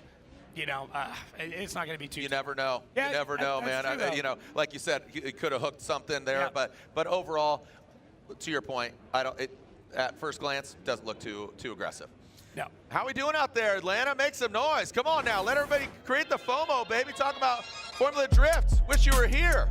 And if you haven't seen, support Formula Drift. Pick up your Speed Fit steering wheel cover. If you have not seen this, it's got the quick snap, easy clasp. So go and check that out. The steering wheel cover, customizable fit, hassle-free installation.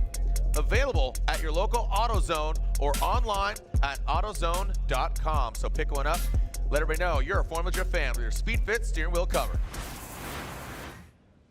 There we are looking at the pits. Simon Olsen, the Norwegian flag. I saw one on the ground over the Team Rowdy pit. So we got some Norwegian fans over there cheering them on. Make sure you Norwegians reapply that SPF, man. You guys are going to burn quick. Looking like bacon on a frying pan right now. Robert Thorne, man, what a ledge. But he's going against Castro. Yeah. I feel like Castro, he's doing, dude, this guy is going to the Nordic. He's speaking of Norway, he's been bouncing all over the place. You know, he's back home in his home country, Dominican Republic. But Thorne, I'll tell you what, he's flying that grid life flag. He's, you know, traditional road racing. He's a wet behind the wheel and grip. But now he's made the jump over to drift, and he's a great spokesperson. Look at that! That white swing swing, no gripping right there. He's slipping into that first inside clip. Jonathan Castro pushes that out of the way. Castro jumping up the hill. Here comes Robert Thorne, first outside zone. In that ASM, he's teamed up with Josh Love, who got in the box last night. Into that second inside clip. Castro pushed him out of the way. Talking about that clip once again. Now coming back down the hill, red, white, and blue, but different kind. Red, white, and blue, the American, and the DR, Dominican Republic. Now coming up. Woo! Robert Thorne. Every rose has its thorn, and this might be the rose bush right now, but Castro trying to play spoiler. I think someone programmed party mode into Robert Thorne's car because he is driving with more style than we've ever seen come out of Robert Thorne. Traditionally very analytical, very calculated, but we see him throw this car out. And speaking of analytical and very calculated, Jonathan Castro does a really good job here in the chase. Does not panic, does get a little bit of a gap put on him, but doesn't panic, doesn't dart the car out. Decides, hey, I'm gonna keep a good line, I'm gonna keep good angle and sacrifice some proximity here, which, you know, we often think, oh, proximity over everything. In this case, I think it was the smartest move. He doesn't look panicked. He didn't look like he freaked out. I mean, he definitely could have done a bunch of different things there, but yeah, Robert Thorne out front, really cool to see how his driving is changing and progressing. And yeah, Jonathan Castro behind him doing a good job and not getting out of sorts. Yeah, and I like exactly what you said. This is the most stylish we've seen Robert Thorne, like I was just saying, kind of a testimonial to his road racing. He needs to kind of, you know, release that demon and get wild here. But Castro, he's going for it right now. I'm sure his spotter's in his ear saying, you got to push, man, because Thorne, he is possessed. But Castro says, no, Poppy, here we go. Oh, Thorne almost rubbing tire here against that Kenda tire, the LTH GR86, and Thorne falls back. Let's break it there from Thorne. Wanting to see that angle because we did see that FPV drone. Want to make sure we get that overhead on that last clip. That could be detrimental to Thorne. Again, not an incomplete. Again, these are all deductions, not incompletes. Right, so big difference in initiation there. Castro using a bit of a more of a midline approach as opposed to the big swing that we saw with Thorne. But right here you can already see Thorne getting a bit out of sorts. Castro pushing the car out there, and then Thorne surging ahead. This is the difference in the chase here where Thorne, I wouldn't say panicking, but being very aggressive in his decisions to catch up. Whereas Castro, cool, calm, collected. I mean, you look at the side of his trailer, it looks like he's on the beach. Looks like he's at the beach right now. He's chilled right out. I caught up with him earlier this weekend. They made some changes to the car. There's I won't get into all the details, but he trusts everything in the car. He's happy with it, he's comfortable. He told me when we started, he's like, you're gonna see a different me. You're gonna see me back in final form, and this is it. This is very calm, collected, and then Robert Thorne, a little bit of panic mode there. You can see a little bit of panic mode. Yeah, I would agree with that. And again, just that's the difference of getting that clean air in the first run. You get a little maybe false confidence, you know, and then like you said, I love what you said there about Castro saying you got to entrust your equipment, you got to entrust your skill, and then it goes into motion, because what you can't control is, one, the weather, two, who you're going to go against, and who you're going against, you know, like the beast. So, you know, Robert Thorne, let's take a look at it here. What do you think? Yeah, you can see the difference, massive difference in the way they both initiate. And watching the chase here, normally we watch the lead in these, but look at the difference in proximity, but how they gain that proximity. So Thorne darting in really, really hard there, whereas Castro being very smooth and calculated. You don't see major corrections coming from Castro while he's in the chase. Maybe he doesn't have the most proximity, but he's not drawing attention to that lack of proximity. When you dart the car in, when you decide to grip it up, you know, you're going to come off throttle a little bit to grip the car and then get back on throttle. Those big adjustments are what the judges see first. Yep. If you can make subtle, sly adjustments or cut a bit of a corner here or there, kind of like, you know, kind of slip it past. Yeah. They may not notice it as much. Hey, we're getting an update here from Lorette Nichols. It's great. She texts us here. She says, Simon, there's an arm and an axle actually broken. Okay. There was no more movement in the suspensions. Odie is saying the shock may be fine, though.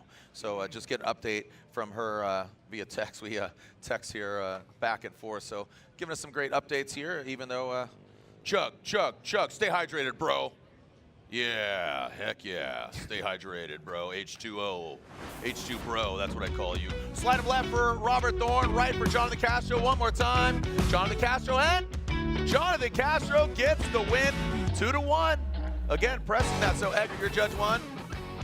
Brian is judge 1. Robbie Nishida judge 2. And then Reese is judge 3. So Robbie and Reese Marin saying Castro gets the win, and came down to that second run there. Castro a little more calm, a little cooler. Again, that's just like, hey, do what you got to do, set it in motion. Don't get crazy. You can't win in 32. You got to keep swimming. Well, I guess Brian saw a couple things in the lead where they both had some mistakes there. And Brian's got a real keen eye. He would have some small adjustments. Wow. Yeah. Baby, Nick Novak. Here we go. Nick Novak coming down the hill. Kenna Tires, Novak Racing, BMW. But Rad Dan. Ooh, look at that angle from Novak.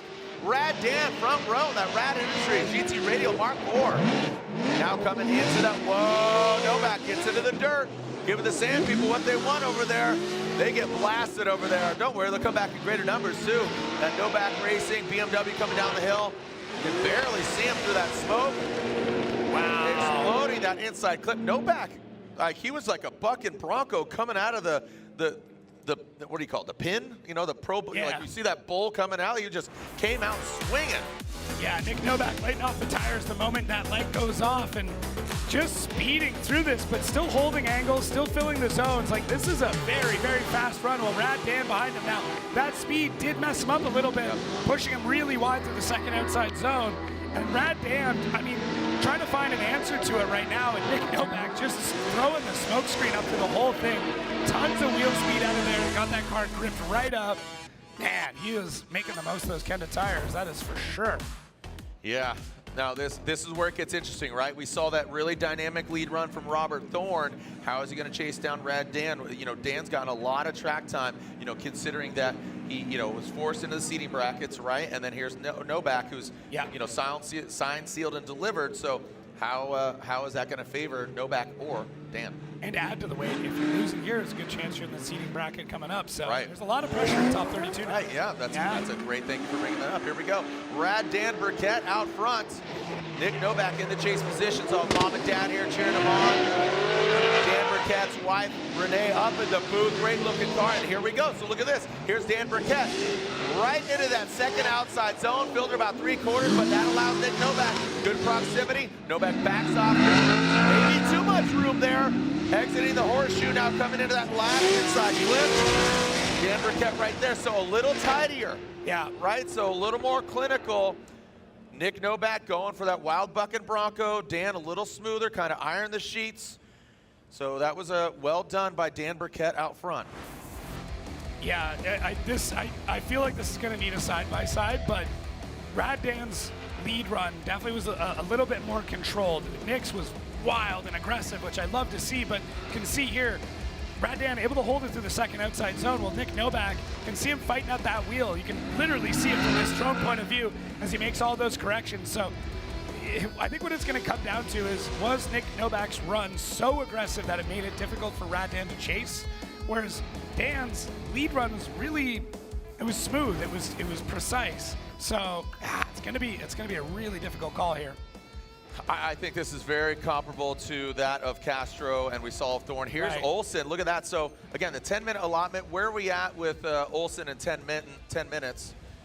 It's getting close to 10 minutes, but again, considering he can call a competition timeout, which would be another additional 5 minutes, which, you know, gets a little hairy there. Got Simon Spotter up here talking to Chris Yule, breaking things down, and Lorette gives us about 1 minute 20 seconds here left. So a minute left, but he can call an additional competition timeout. Look at this side by side. What stands out to you? Yeah, just really the aggressiveness that we see from Nick Novak's run there. And when we start to look at the chase, I mean, Rad Dan did kind of blow that inner clip through the keyhole. And then as we start to look at the proximity dialing in, they're pretty even through this section. Both of them had some mistakes in the chase. Both of them had some mistakes in the lead. They weren't egregious, though. It wasn't ridiculous. It wasn't like, oh, this is a terrible run. Right. There was a number of small mistakes that happened. The biggest one being Nick Novak's, you know, kind of blowing out of the water that second outside zone, but Dan's chase wasn't great through that section either.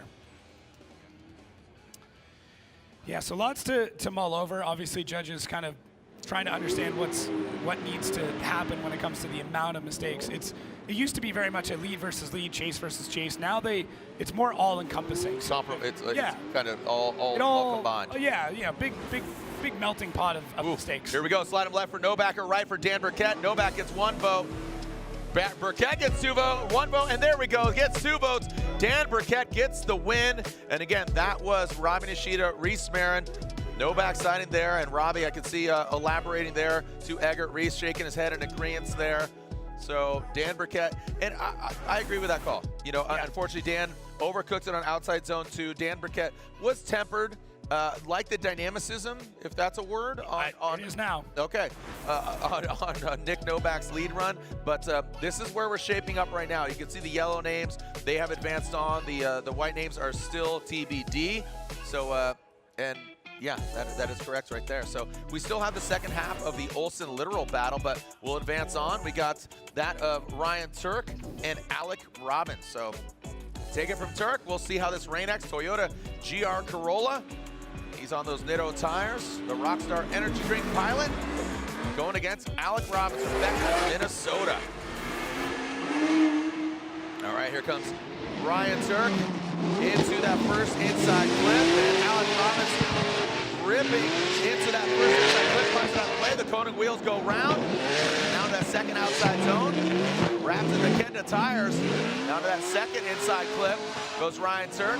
That hot hatchback making the jump to a bigger engine. I think that's definitely going to equate to, I mean, look at that. Yeah. I mean, just the attitude of that car has completely shifted.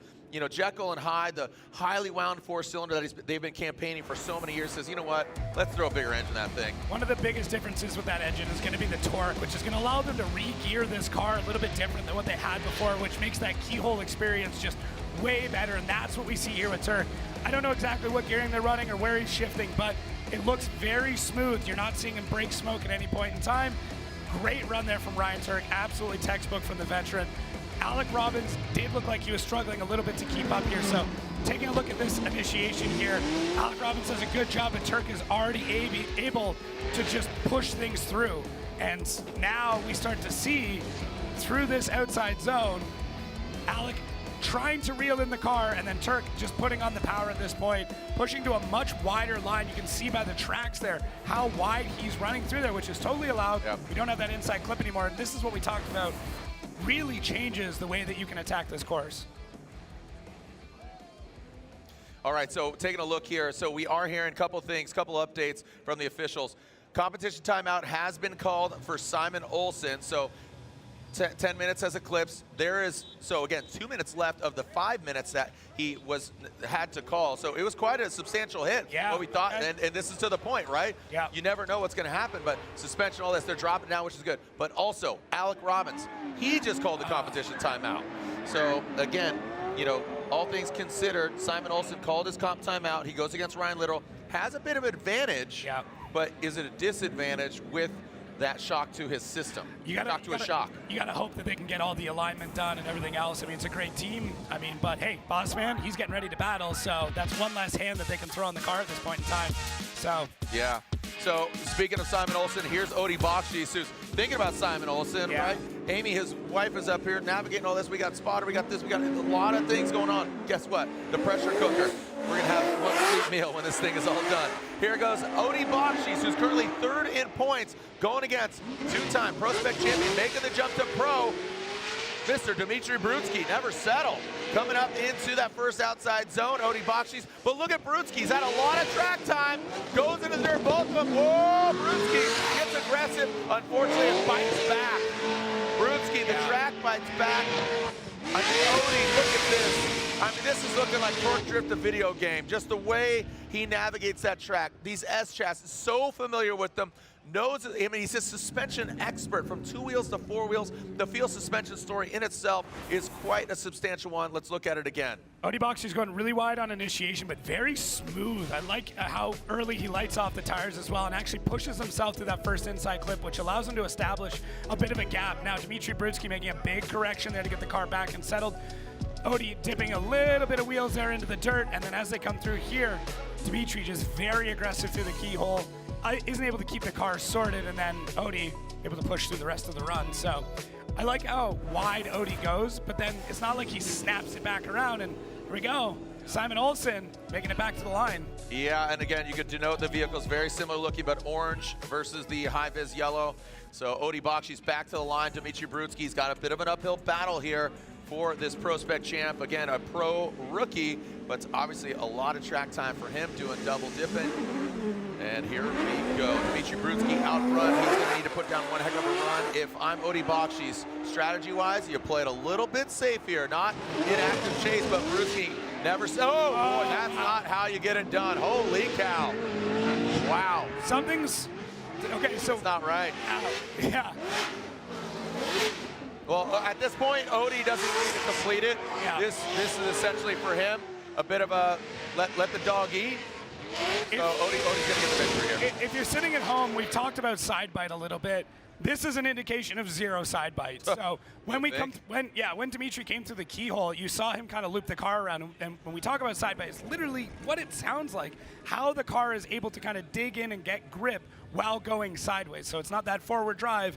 It's able to get the car to scrub back up. So pretty easy decision here. Odi Bakshi's is going to move on, but something's going on with Dmitry. I don't know if maybe a rod has come loose or something along those lines, but obviously he's got some problems when it comes to side bite. You can watch it here.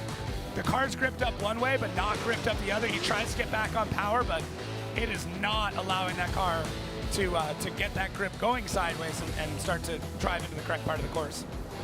Yeah, so Brutsky, watch this, just rip and just gone. She gone. Unfortunately for Brutsky, gets into the grass, does some landscaping there, and bringing a lot of debris out there on track.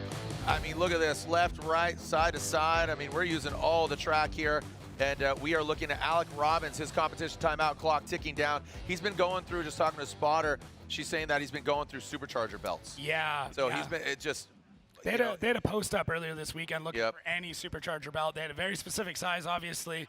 They got a few of them sorted. They're still fighting that issue. Yeah. I did notice as well when he pulled up to the line earlier, there's a lot of smoke coming out of the couch can, which is not a healthy thing, but that could be completely separate. Yeah, fighting belts, that belt comes off, you're down half horsepower. Yep. Not a good place to be down on half horsepower. We're making our way through 32, taking a look at this again. Brutsky. He beat it. That back right. Look at that. Yeah, that's 0 side bite. Yeah. Got 0 tire. Yeah, now he's DB'd on the other side too. Oh boy. Yeah. Yeah, that's real hard. It's a bold move. Bold move, Cod. All right, clean up on all the aisles. We'll be right back. Torque Drift 2, it's out. My man Alex Martini says download it. If you haven't played it, you're missing. You're tripping if you ain't tipping. Come on out here. We'll take a short break. We'll be right back. I'm Alex Martini, and I'm over here on Tuerck Motorsports to talk about Torque Drift 2's newest update, and I gotta say, it's huge. I absolutely love it. I'm a huge fan. I'm addicted. I think I have a problem. The team heard you and the hundreds of thousands of others over the past couple months as well. Simply put, you wanted a way to earn something in-game so you can buy and build cars with parts. We listened because I am genuinely stoked to announce that Torque Drift 2 has its very own currency that you can earn right now called Tofu. Torque Funds isn't a crypto coin or anything like that, and it never will be at any time in the future. It's just an in-game currency, and it's the means of exchange in Torque Drift 2. It's earnable for free by playing freestyle, earning XP, and reaching the 5 daily tofu checkpoints, which gets you up to 30 tofu a day. You can buy tofu packs if you'd like in the tofu shop, and it's accessible in the player status bar, but you don't need to. Freestyle is the first of many new game modes, and it pins you against the clock to hit clipping zones at iconic tracks like FD Irwindale and FD Long Beach. You get to improve your score by mastering drifts, wall taps, careful wall taps because I've messed it up before, transitions, and so much more. And if you place high enough, you get ranked onto the leaderboards. With that said, we are bringing the community together with just a touch of competition. Introducing multiplayer leaderboards. So we've got new competitions, we've got new in-game currency, we've got new multiplayer opportunities. On the game side, we've made huge improvements to the UI and UX. We added a patch notes link at the login screen to learn about our changes in more detail so that you know what's going on. We made a bunch of optimizations to our tracks to give our quality settings more frame rate. We fixed some bugs, cleaned up some stock parts appearing in the wrong spots. We've got a bug report link that now works and cleaned up some clipping points in Hakone so you're no longer just randomly flipping your car. Oh, and we made things a bit cleaner by introducing a brand new place in the game called The Shop. From here is where you can shop for cars, car parts, prospect cars that are available to pick up with Tofu,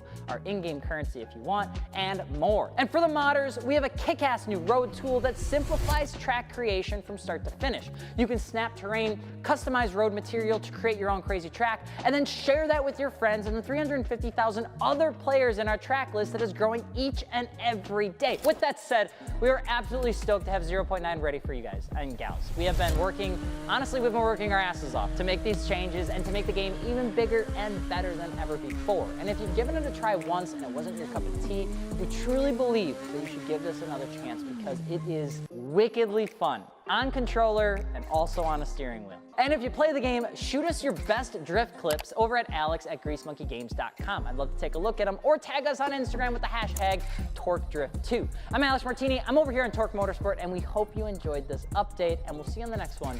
Adios.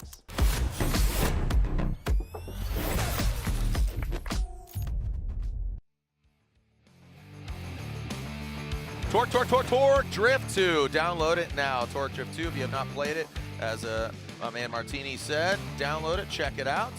And look at this. Yeah, I can believe it, but I'm actually surprised on how much damage was sustained to Simon Olsen's car. 15 minutes. Yeah, it's, I mean, it was a substantial hit. I mean, it definitely. But first glance, though, we both thought it was going to be cosmetic. But not the case. Here we go. Ryan Literal out front. Again, the Sunoco vehicle coming down the hill. It's at a bit of a deficit, though, all things considered. But Simon Olsen, we'll see if the car is 100% or at least 90% to get this victory here. Ryan Literal, who's running 100%. The car's looking great. The Sunoco S chassis, RB Army, Extreme Sim Magic. The Sim Racing Kenda Tires vehicle coming down the hill. Jacob, is this enough? Again, with that contact, you got to think that first battle with Simon leading and, again, Ryan impeding on that transition, that is obviously going to hurt him and the outcome of this battle. Was it a phenomenal run? Yes. Was it enough to take out Simon Olsen with that much of a detriment? I highly, highly doubt it. Did have a bit of a struggle there through the first inside clip. First outside zone looked good. Second outside zone's pretty good. Did dip a tire. Didn't go quite deep enough there on that inside clip. But it's tough, man. You don't know exactly what damage was done to Ryan Literal's car either. They only had 5 minutes to do it. They probably checked it, assessed it, and went, as all we can do. And there's some of Simon's family there. It's his pops. I think it's his aunt as well. Yeah, great. It's great to see, you know, the Olsen clan out. Yep. Yeah, absolutely. Here we go. Slide him left for Olsen, right for Ryan Literal. And Simon Olsen gets the win. A great effort by Ryan Literal and the Sunoco Race Fuels Extreme Sim Magic Kenda Tires vehicle, and the Norwegian flag flies high. Again, you Norwegians, reapply that SPF 100, whatever you guys brought, that Norwegian paint. Make sure you guys don't get burned over there. And you're hanging out with Team Rowdy, so don't get too weird. I don't know if they know what they're in for. Oh, it's gonna get weird over there. See my man Hurt in the building, Hertretch, Eugene Jr., Nappy Boy Automotive. We're gonna be down at Type S, bro. 6:30, you, me, Larry. 6:30, bro. I'll see you down there, homeboy. Is Payne coming today or no? Nah, give me a now. Give me. Don't steal second. It's all good. And the fire marshal shut it down the other night on Wednesday and say, we know Nappy Boy's gonna party too hard, so go over to Lanier. You can party over there. All right, so here we go. The second run of Alec Robbins and Ryan Tuerck. So Robbins with those blower belts. He's been blowing the blower belts, so we'll see. And Ryan Tuerck had a heater of a lead run. But Robbins, didn't have too many mistakes, just wasn't really exactly aggressive. And here goes look at Robbins. I think he found a blower belt. Goes in that second. Oh, Ryan Tuerck goes off in his second outside zone. The Rain-X Toyota GR Corolla exit stage left. That was very uncharacteristic. Don't know what happened to Ryan Tuerck. Let's take a look at it again. That was absolutely wild. Yeah. Wow. Okay. Is that warranting of a side-by-side, or just let's see that run again? Because, look, he's running. Was that a total glitch? Was it just a mind slip? I want to know. I mean, obviously, I'm going to find out here, but what happened with Alec Robbins in the lead? Did something happen that caused it? Look at the angle. Robbins throwing there, absolutely center punching that first inside clip. I've always said he drives better angry, and he is driving angry. Tuerck just looks like he washes out. I didn't see anything from Alec Robbins that would have caused that. Maybe I'm missing something, but it just looked like Tuerck washed out. Wow. Very uncharacteristic. They're asking for a side-by-side, but I just want to kind of see different angles of that. And I'm not surprised that Alec, like you said, Alec he had some room to make up. but this is uncharacteristic of Tuerck. Yeah, so they want to see the lead to lead because we had those errors, big errors in the chase from each one. They want to see which lead is better so they can make their decision there. So right now, obviously, Tuerck out of the running at that point in time. Going lead to lead, Pawlak was a little bit closer through that section. Now we check through here where it doesn't really matter as much. But Robbins looks like he incompletes in the chase there right near the finish line. So it looks like he straightens out and drives to the finish line at the very end there. It's at the very section. You need to drift through the finish line. That's, you know, again, that's very, very close. We don't have a lot of incompletes, but driving straight for more than 2 seconds and obviously just not driving at all because you're off-roading in the dirt. This is deduction. Ryan Tuerck goes way off course, like wildly. Yeah. So again, you drift through, but I mean, if that was on the course, that's a quick correction. You go back and you drift. Yeah. So again, adhering to our rules, that would be. That is an obvious incomplete from Ryan Tuerck. I think what the question becomes now is, did Alec Robbins incomplete when he was chasing? So we're having a lot of discussions up here, a lot of clarification between judges, basically everybody on board, just making sure that the right call is being made. Yeah, you can see this is. It's not easy. They've obviously got to look through and check every replay, every angle available. The judges do have a separate TV with a separate unit where they can go through and scrub everything. So they're able to take a look at a few things at a few different angles so that they can make their call correctly. Yeah, so again, just analyzing here, and this is, you know, adhering to. Yeah. Yeah, and then, you know, just incompletes, the new rules, you know, deductions versus, you know, the 3 tires off, a straightening or a correction as opposed to an incomplete. That we've kind of got, you know, we've gotten rid of the how do you say, the finality or the extremities of it being a, so I think Ryan Tuerck just had a major mistake there. He goes off. Robbins had a deduction, but that's a big shock to the system. But you know who's stoked right now? Alec Robbins. He needs to find some blower belts. Yeah. Or hopefully this one holds together, and fingers crossed. So Ryan Tuerck knocked out, but let's throw it down to Ryan Tuerck's Toyota teammate, Jonathan Castro. Well, Jonathan was standing next to me, and then I said, I heard you guys yell, so he went over to check. My goodness. Unfortunately for Ryan, but fortunately for you, you're moving on. But there's been some big changes that have been happening for you between Long Beach and here. Yes, we have now a new engine package. Is bigger engine built by Stefan Papadakis. Also a clutch package, so we have a nice, good setup on the car. More power, more consistency. The Canada tires are also improving really well in these conditions. So we're just having a good time. We got our battle with Thorne. He did a great, phenomenal job on the lead. I was a little surprised, so I got to push a little harder. And we just did. My spotter just told me, "Hey, have fun out there, do a good lead," and that's exactly what we did, and it took us a win. Yeah. Well, you told me too that you didn't have a lot of data on Robert Thorne, and so how do you approach a battle like that? Yeah, I did not have that much data. As soon as he launched, it was pretty quick, so I just have to make my adjustments to be like 80% to 90% right away, and trying to chase in as clean as possible with the distance that I have. I didn't want to cut any corners trying to gain proximity. I just trying to chase what he was doing that with the proximity that it has, which I believe played better than trying to cut it down. Learning from mistakes before, but he was great. He was awesome. Well, Jonathan, thank you so much. We'll see you in top 16. Jared. Thank you so much, Lorette. And Brandon Sorensen with a bye run. Thank you, Jonathan Castro. Good luck to you. Castro's going against Simon Olsen, and he's got some time to work on the car. But B. Sorensen. Okay, that one looked like it was on purpose. The initial one, I don't think it was on purpose, but you know. Did it for the memes. Yeah, I guess. Okay, let's watch this. So was this on purpose? Brett? Yeah. Oh, it was on purpose. Yeah, it was on purpose. All right, B. Hey. All right, B. Give JTP a call and give you some lessons on that. Yeah, and call Mad Mike too, not the prettiest. I remember that. Oh, man. Shout out to Mad Mike Wadad, who's competing over in D1 Japan right now. I saw that. Isn't that probably the oldest car in D1? I love that. Definitely older than a lot of drifting going down. Drift Masters. I loved your post the other day, Jake, or yesterday. Like waiting for drifting, we watch drifting, right? Like not enough drifting. Need more drifting. A lot of the drifting world, and I know a lot of eyeballs are on this around the world, so you gotta love it. Jacob, we were just off air saying on what an electric 32. Yeah, that's on purpose. Yeah, All yeah, right, my bad. 100%. We were just shocked. 100%. We Dude, were just doing shocked. that down the He hill. was trying to go for the initiation, like the Advani clip, right? Right. Advani, he has that one at Adam's kart track where he does 360 and goes right into it in his Corvette. Look up that one. Advani, Adam's kart. Yo, bro, my man peaked. Dude, he Saturdayed on a Friday. Gotta pace what yourself, are you doing, man. dog? Gotta pace yourself. Wake up, brother. Yeah, you went too hard in the paint. Dude, my man just sent it too hard.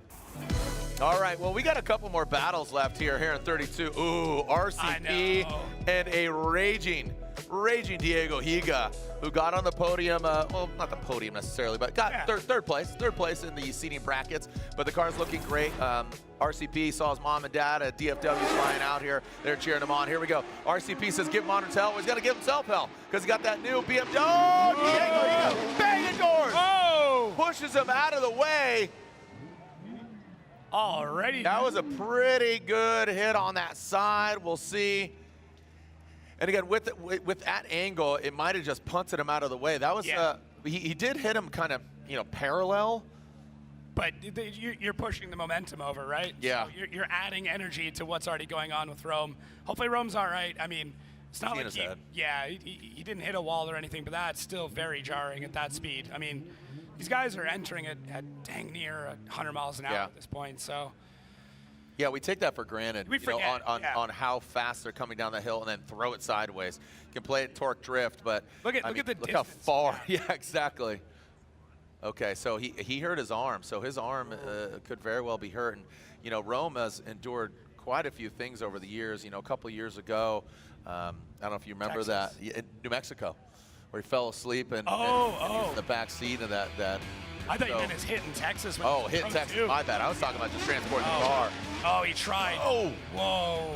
Yeah, so I think he snapped back. It might have grabbed the wheel. Yeah. If you got your hands on the wheel and your wheel comes out. Yeah. Yeah, Daniel Ricciardo at Zandvoort, same thing. Yeah. Yeah. You try to save it. He looks like you tried to save it and then almost comes out. Wow. I mean, realistically, the best thing, it's easy for me to say, is let go of the steering wheel and let it happen. But do one of these, right? You grab your arms. Yeah. Hug yourself. But, I mean, Rome, being the fighter he is, probably tried to save it for every single waking moment that he had there. But hopefully he's all right. Hopefully his arm's all right. That's a lot of speed coming through there. Woo.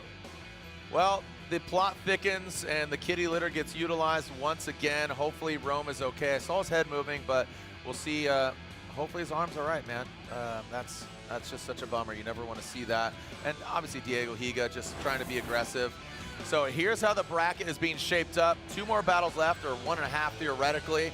Round of applause. There he is. He's getting out of his car right there, but some good battles. There he is. Hey, Rome, come on. Another round of applause for Rome Charpentier. Rome, they could hear. He could hear you. Yeah, it looks like he's nursing his left arm. Yeah, that was the side he got hit. So maybe it hit the door or the steering wheel grabbed. But we'll throw him into the ambulance. I'm glad he's just out of the car. Hopefully we'll get his car out. We'll see what happens. Professionally, though, Diego Higa will be at a deficit. I'm assuming, going to the judges, talking to you guys, Diego Higa is at fault. So just a very aggressive Higa. He is at fault, so he will have a deficit there. Rome, hopefully can get his car back together and get himself back together. Hey, Lorette, Alec Robbins, he gets the victory. How are the blower belts going? Like, what's cooking? Well, exactly that. These blower belts are a real problem. And Alec, do you have it in your hand? Yeah, so we've got our supercharger belt on the front. The Serpentine belt has been really good to us. And, these cars are temperamental sometimes. And, last year we run a very similar setup, and this thing lasted like 2 years on the car. And then with the new chassis here, it doesn't want to work for us. So we're fighting with this. It's we broke like 3 or 4 belts in practice yesterday, and it's just constantly changing them. And when the car loses this, it loses like 90% of the power to the ground. So there's not a whole lot we can do. Luckily, it broke on me chasing Tuerck, and it was like right in the last corner. So I was able to finesse the car enough to keep it sideways across the finish line. But it was very close. But yeah, so this is kind of what we're dealing with. But other than that, when the car works, it works really good. So we're just trying to figure this out, and once this is good, we'll be feeling pretty good out there. So. Okay, well, since you had to use your 5, you don't have that moving forward. Yeah. So where's your confidence right now? About 50-50, I'd say. It either works or it doesn't. So we're just gonna go out there, and all I can do is drive the car and just hope it stays together for me. And yeah, just be prepared for it to let go and get ready to try and stomp on the gas and clutch kick it and just keep it sideways, and that's all we can really do. So, yeah. Do you feel like you're any closer to figuring out what the issue is? Yeah, definitely. We've gone in both directions. So we've tried, tighter belt tension, looser belt tension, and we're kind of, I think, going too far extreme in each direction. So once we find a happy medium, we should be set, and this thing will last forever. But it's just like, finding that happy position where it likes to be. So, yeah. Okay. Alec, thank you very much, and we'll see him in top 16. Jared. Thank you so much, Lorette. We're still getting Rome Charpentier's vehicle off of the course, and obviously he found that ambulance. When we come back, one more battle left, or 1.5. Forsberg versus Taylor Hall. This is a broken record, right? As we always have, oh, we got one more. No, well, you know how it goes. This is the Type S Road to the Championship presented by AutoZone. Thank you so much for joining us. What a barn burner here at this iconic track, 21 years. Don't go anywhere. We'll be right back. Jared Deanna, Jacob Gens, and Rhett Nickel. Is there an argument about whether pumice or walnut shell is the best abrasive in your hand cleaner? Not anymore. Fast Orange Premium brings the two abrasives together in one great heavy-duty hand cleaner that includes advanced skin protection. It's our best hand cleaner ever, and that's why we simply named it Premium. Fast Orange. We know a few things about cleaning hands.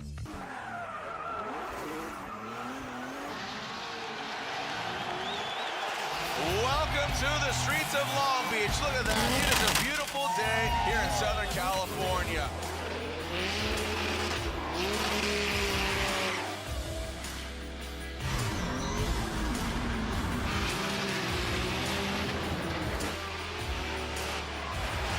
K&N is back for another year as the official air filter of Formula Drift.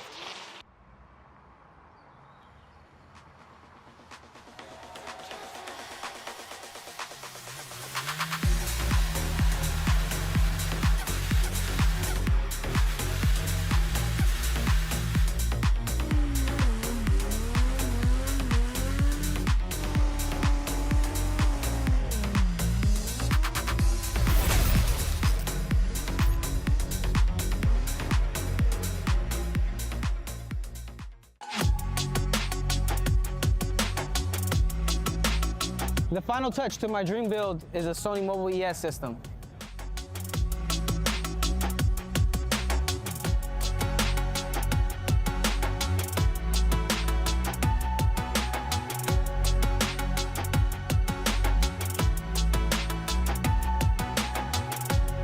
Time to cruise with Sony Mobile ES. On race day, when we want to show everyone out there who's the best. Here we go, Frederick Aasbo. We really need to be focused. I tell myself, I got this. I'm the best there is. The star is Frederick Aasbo.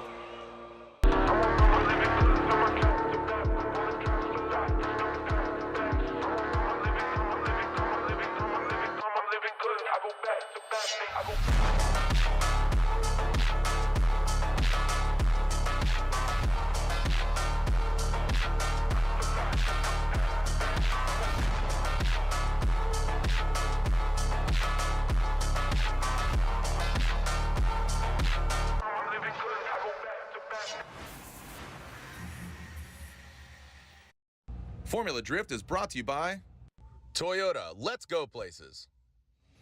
Royal Purple, the official engine oil of Formula Drift, the synthetic expert. Rockstar Energy, the official energy drink of Formula Drift. Welcome to the streets of Long Beach. So my name is James Dean. Long Beach for me, favorite track in the world, best place to start the season. Everything was going really well for us yesterday. Felt very comfortable in the new car. And we were just wrapping up practice and I lost all power. The car went up in flames under the bonnet and basically took off. It melted a nitrous line and it just kept it going. It was fueling it. Passenger, he got himself out really quick. I just turned the car off, killed the power, jumped out. Unfortunately, we suffered a lot of damage. Everything underneath the hood was absolutely destroyed. and just working hard to get back on track.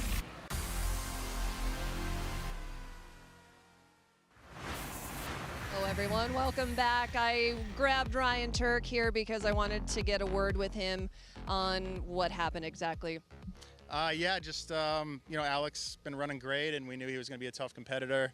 Try to do the best lead lap I could, which is one of my best I've had since practice. And in the chase position coming up to the top of the hill, I was heavy on the front brake or the foot pedal, and just when I came off to get back in the gas and try to get back onto the door of Alec, I just couldn't steer the car. And I'm just like second guessing myself, like, was it my fault or was there an issue with the power steering? We're missing a couple ribs on the power steering belt, and it seemed like it was overheated when we got back. So the boys are going to pull it apart and just see if that's the issue, or if and try to look at the onboard and see if I did something big in the car. But it was odd. It felt really odd to me. So it's a bummer. I love this track.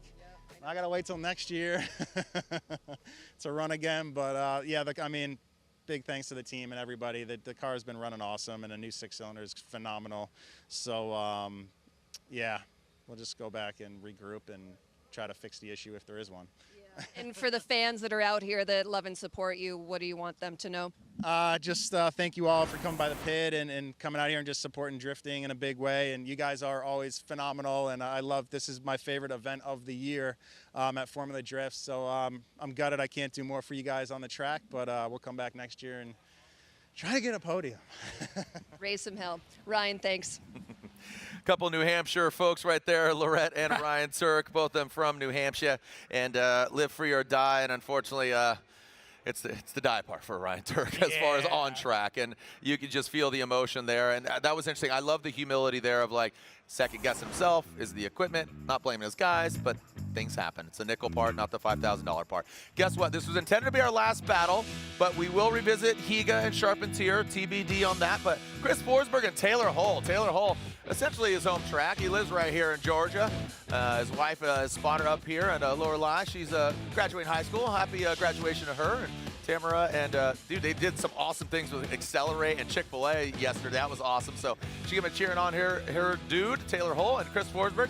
I know his fiance is here cheering him on. Nate Hamilton spotting for Chris Forsberg. But you know what we can do at halftime? Mustang Unleashed. If you haven't headed over there just yet, get in line, sign up. It's going to be awesome because you could get a shotgun ride in one of these very, very capable Ford Mustangs if you have not seen them just yet. But head over to Mustang Unleashed display for an opportunity to be chosen for a tour of the RTR Vehicles Drift Team Pit with Wang Jr. Be there at 5:45 today for an opportunity to be chosen for this amazing opportunity. I got to ride with Vaughn Gittin Jr. We did a tandem run with Ben Hobson. You get a head sock, you get a helmet, but just head over there, learn about the Ford Mustang. Also, Pro Spec driver Chris Leonard, who drives a 2017 S550, he's over there, and he's owned over 40 Mustangs. Be showing off one of them for him as he roasts his tires. And oh, look at this, we're finding out the Comp Cams Corvette has called a competition timeout.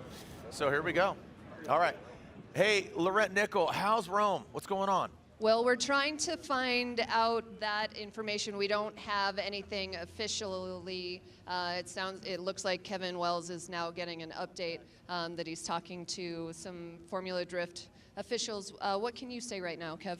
I guess Rome's been released from the ambulance, and somehow he's getting brought back up here to see if they can fix it, and then he can drive on this battle. But we'll see. This car's actually pretty damaged, so we'll see how it turns out.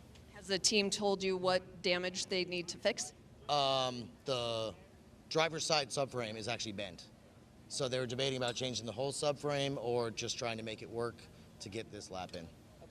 Okay, Kevin, thank you very much. So you can see that the 10-minute clock is in Kevin's hands. The timer will not start until the team put their hands on the car. And so there's just a few discussions that are happening right now, and I will keep you updated. Thank you so much, Lorette. Yeah, you know, taking a look at that instant replay, once it goes in the kitty litter, you see that front, or he said driver's side actually, so it ripped it that way, but you saw the car just come to a halt. Look at this. Woo! Looking like an F1 pit crew team right now. This is awesome. And again, cheer them on right now. You know, we cheer on the drivers, but cheer on the crew right now. They can hear you. They're at the top of the hill. And they are putting it together here for RCP, Rome Charpentier. So Lorette talked to Kevin Wells, and you know, he's kind of the eye in the sky, the absolute official. So Lorette, Nickel, again, talking to Kevin. So let's go to Kevin's corner while things unfold for Taylor Hull and obviously RCP.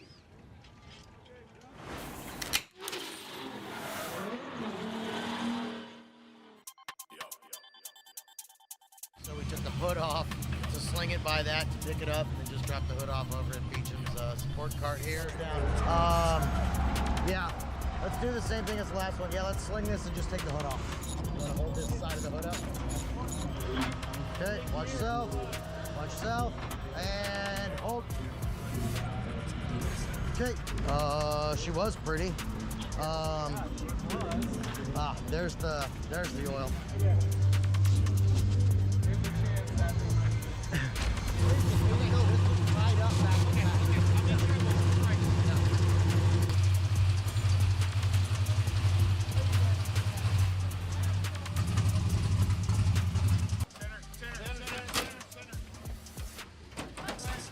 Grab it with ease. Got it. All right. Give me that tool. 235.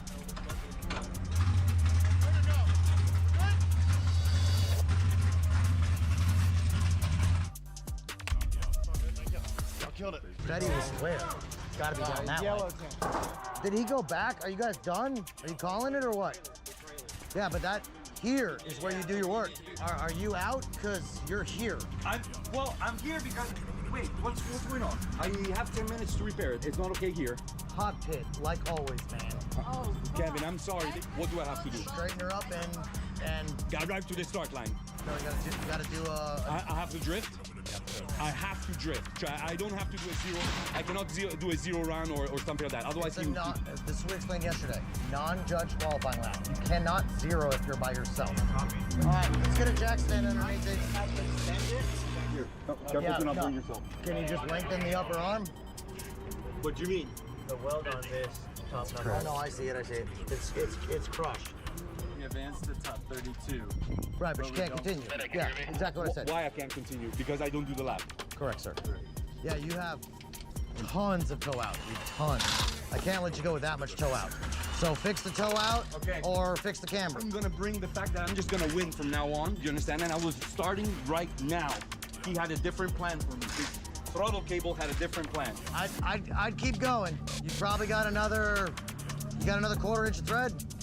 Yes. Use it. I didn't even know. Like, I saw him hit. I was like, I tried to lift it, but then they come in with the left rear tire on, or rim on the ground. So, yep. So they're trying to review the footage right now. Okay. All right, let's hit it, boys. Let me know forward or back. Spin it really quick. This is no good. Hey, Eddie, yeah, hold on to that. You want to knock me out. Okay, get the wheel on. Get the wheel on. Sorry, guys.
This is the AutoZone Streets of Long Beach, presented by Type S. Congratulations, Tanner Faust, for being part of that. T. Faust, I see you, baby.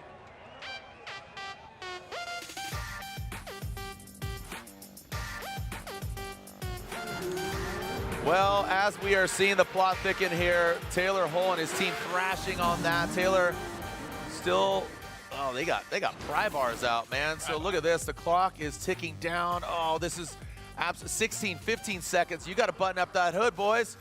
Pull those tools, get that thing rolling. We got 10 seconds. I don't know if it's going to happen. That comp camp, Canada Tires Corvette, cheer them on, guys. 5 seconds. The hood's got to come on. They got to. Exactly what's going on. 1 second. He is your Georgia boy, and the clock expires. Frustration sets in. I'm sorry, guys. That's going to be it for that comp cams, Kenda Tires, Edelbrock. Sorry to the whole family. That's the worst feeling. Yeah, what happened here is Mrs. Hull here tells me that the alternator has seized. So the alternator seized, and it's just so frustrating. The last battle, they've been chilling.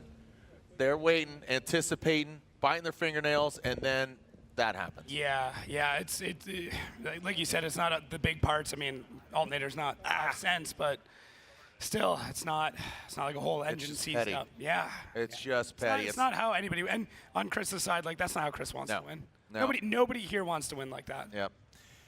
Yeah, that's a bummer. Again, the whole family. Again, shout out to them, Tamara and Taylor, and again, Lorelei, their daughter graduating high school. A lot to celebrate here, but unfortunately, not that. RaceTreads.com, exclusive event discount, only available at RaceTreads booth. So go by the booth, up to $100 off a set of 4 tires. Brought to you by the official tire service of Formula Drift. So we're nearing our halftime break. Got a lot of time. I'm going to be down at the Type S booth with my man Larry Chen. Right, buy some Type S stuff. Also, my man Hertretch Eugene Jr., who's over at Nappy Boy Automotive. They're going to be signing autographs at 6:30. So come on down there, 6:30. We're going to be partying down at the Type S booth. Also, buy some Type S goods over the Formula Drift merchandise area. So right now, here we go, the all-new Z, Matt Soap on Europa, keeping it clean, sending it for Chris the Fourth Forsberg. Let's lay out for this 3-time champ, piloting the NOS Energy Drink, all-new Nismo Z. Woo!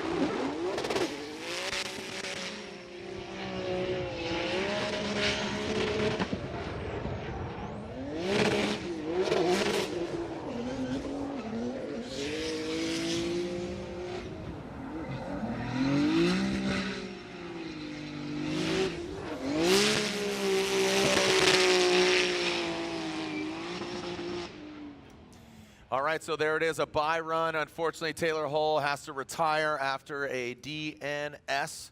Did not start. So unfortunately for Hull, he is out. Now, right now, the clock is ticking. RCP, kind of a scenario to Simon Olsen where Higa takes out RCP, goes into the kitty litter. We are understanding that that Rome Charpentier, you can see that final spot there. But look at these battles. Dean versus Dylan Hughes, Jeff Jones versus Matt Field, Ken Gushi versus Forrest Wang, Frederick Aasbo versus Taguchi, Simon Olsen versus Castro, Dan Burkett versus Alec Robbins, Odie Bakshis versus Brandon Sorensen, and Chris Forsberg versus either Diego Higa or that man. Talking about RCP. So looking at that clock, I'm assuming that's the last of the 10-minute allotment. And after this, he will be allowed another 5-minute. Will he need to utilize it? We'll find out. TBD of RCP. Looks like they're still jacking that thing up, buttoning it up. Got a minute as the clock is expiring. Are we going to be good to go? Is he going to need that other 5 minutes? He said, and getting a text from here from Lorette. She is saying Rome Charpentier's left arm is tender, but he's ready to fight. Nice. Put me in, coach. Put me in, says RCP. Woo, doors closing. Doors closing, cars dropping. What do you think? I mean, strategy-wise, you'd want to save this competition timeout because here we are in 32, strategy-wise. Yeah, exactly. And they're going to have the break to swap out that subframe, so I expect to see that car go back down to pits. For anybody that's going to go check that out, please be respectful. Give them their space. Yep. Because they got a lot of work to do during this halftime break. And what's fortunate here for him is he does have an advantage because Diego Higa is at fault. And 22 seconds, 20, he's starting it. Is he rolling? Picture me rolling. Tupac called. Yo, make some noise. Rome Charpentier and his team, the Garageistic BMW. High five. I saw my man, dad and son there giving a high five. That was sick. I see my man with the red hoodie. I see you with the glasses, man. Give your dad another high five right there. Come on. Give it to him. Give it up. Come on, another high five. Yeah, there it is. Dab him up. Yeah, dab him up. All right, so RCP ready to roll. Oh, man. He's saying good. I saw a little head nod. I saw that, Mr. Positive. He might be the most positive guy on grid. Doesn't matter what's going on. Most positive? I would say so. I'd say Andy Luck. Yeah. Hey, how we doing out there? Come on, make some noise. Let me see you. You're on again around the world. My man's raising the roof right there. You got a cold one in the hand, got umbrellas. You out there? My man's got this Ruckus shirt on. Shout out to Sideways Sean. You with the braids. Raise your hands, bro. I see you with the Ruckus shirt. Do you even know that's you? I'm talking to you right there. Zeroing in on you. No? You don't want to acknowledge me? I can see you. You right there. I'm looking at you, bro. Okay, cool, brother. Hell yeah. There it is. There it is. Yeah. Hey, there we go. Double thumbs. Who's got 2 thumbs and a Ruckus Racing shirt on? This guy, Team Gillywood. Yeah. My man, shout out to I Found Neeks. You right there, striped shirt. I can see you. What's up, man? Yeah. What's up? Throwing shout out. All right. That might be Weird Al's cousin. That is Weird Al's cousin. I think that's Awkward Al. That's Awkward Steve. Yeah. What's up, brother? How we doing? Tuesday.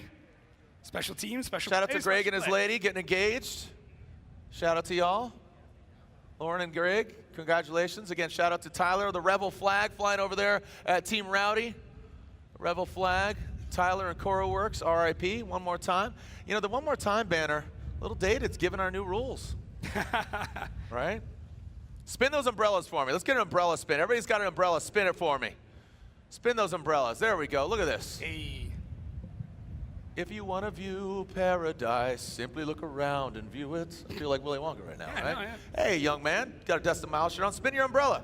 Come on, you're on the camera. Spin your umbrella for me. I see FD ones. Seeing some cool Formula Drift, different varieties. Whoa, my man with the blue one, getting Richter right now. Just entered Cirque du Soleil again. Spin your umbrella. Come on, play along for me, would you? Is that Shrek right there? That Shrek hat? What's going on? You got horns on your hat? Got the weird Shrek devil? Oh, it's the what is that? The anime character? It's like the weird animals one. My man just gives it. There we go. That's an aggressive high. Man, look at that. Bringing it back after hitting the kitty litter aggressively. Rome Sharpened Tier. We got the double BOB. Bombs over Baghdad. Or we're talking about not the AT Aliens. We're not talking about Outcast. These guys are outcasted into the kitty litter. But the BOB, we're talking about the burnout box courtesy of Kumo Tires. Diego Higa, who got aggressive into the door of Rome Sharpened Tier, RCP versus DH and FD at ATL. Wow. I'm Jared Deenda, what's that? Wow.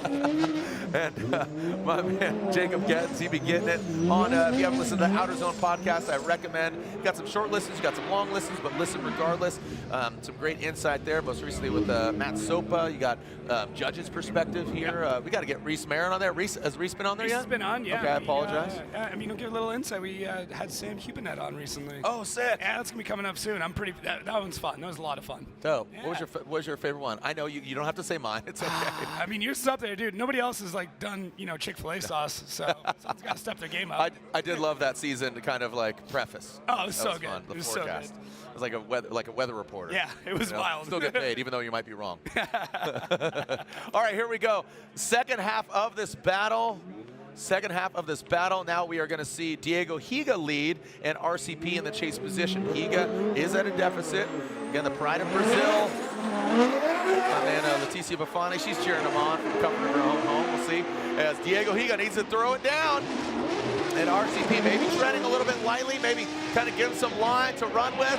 Maybe pull him back in here like a big mouth bass in that second outside zone. Higa goes out there, he puts it in the right place. Rome Sharpened Tier, tiptoeing his way through the course. And again, I think this is an advantage with that halftime break going into this.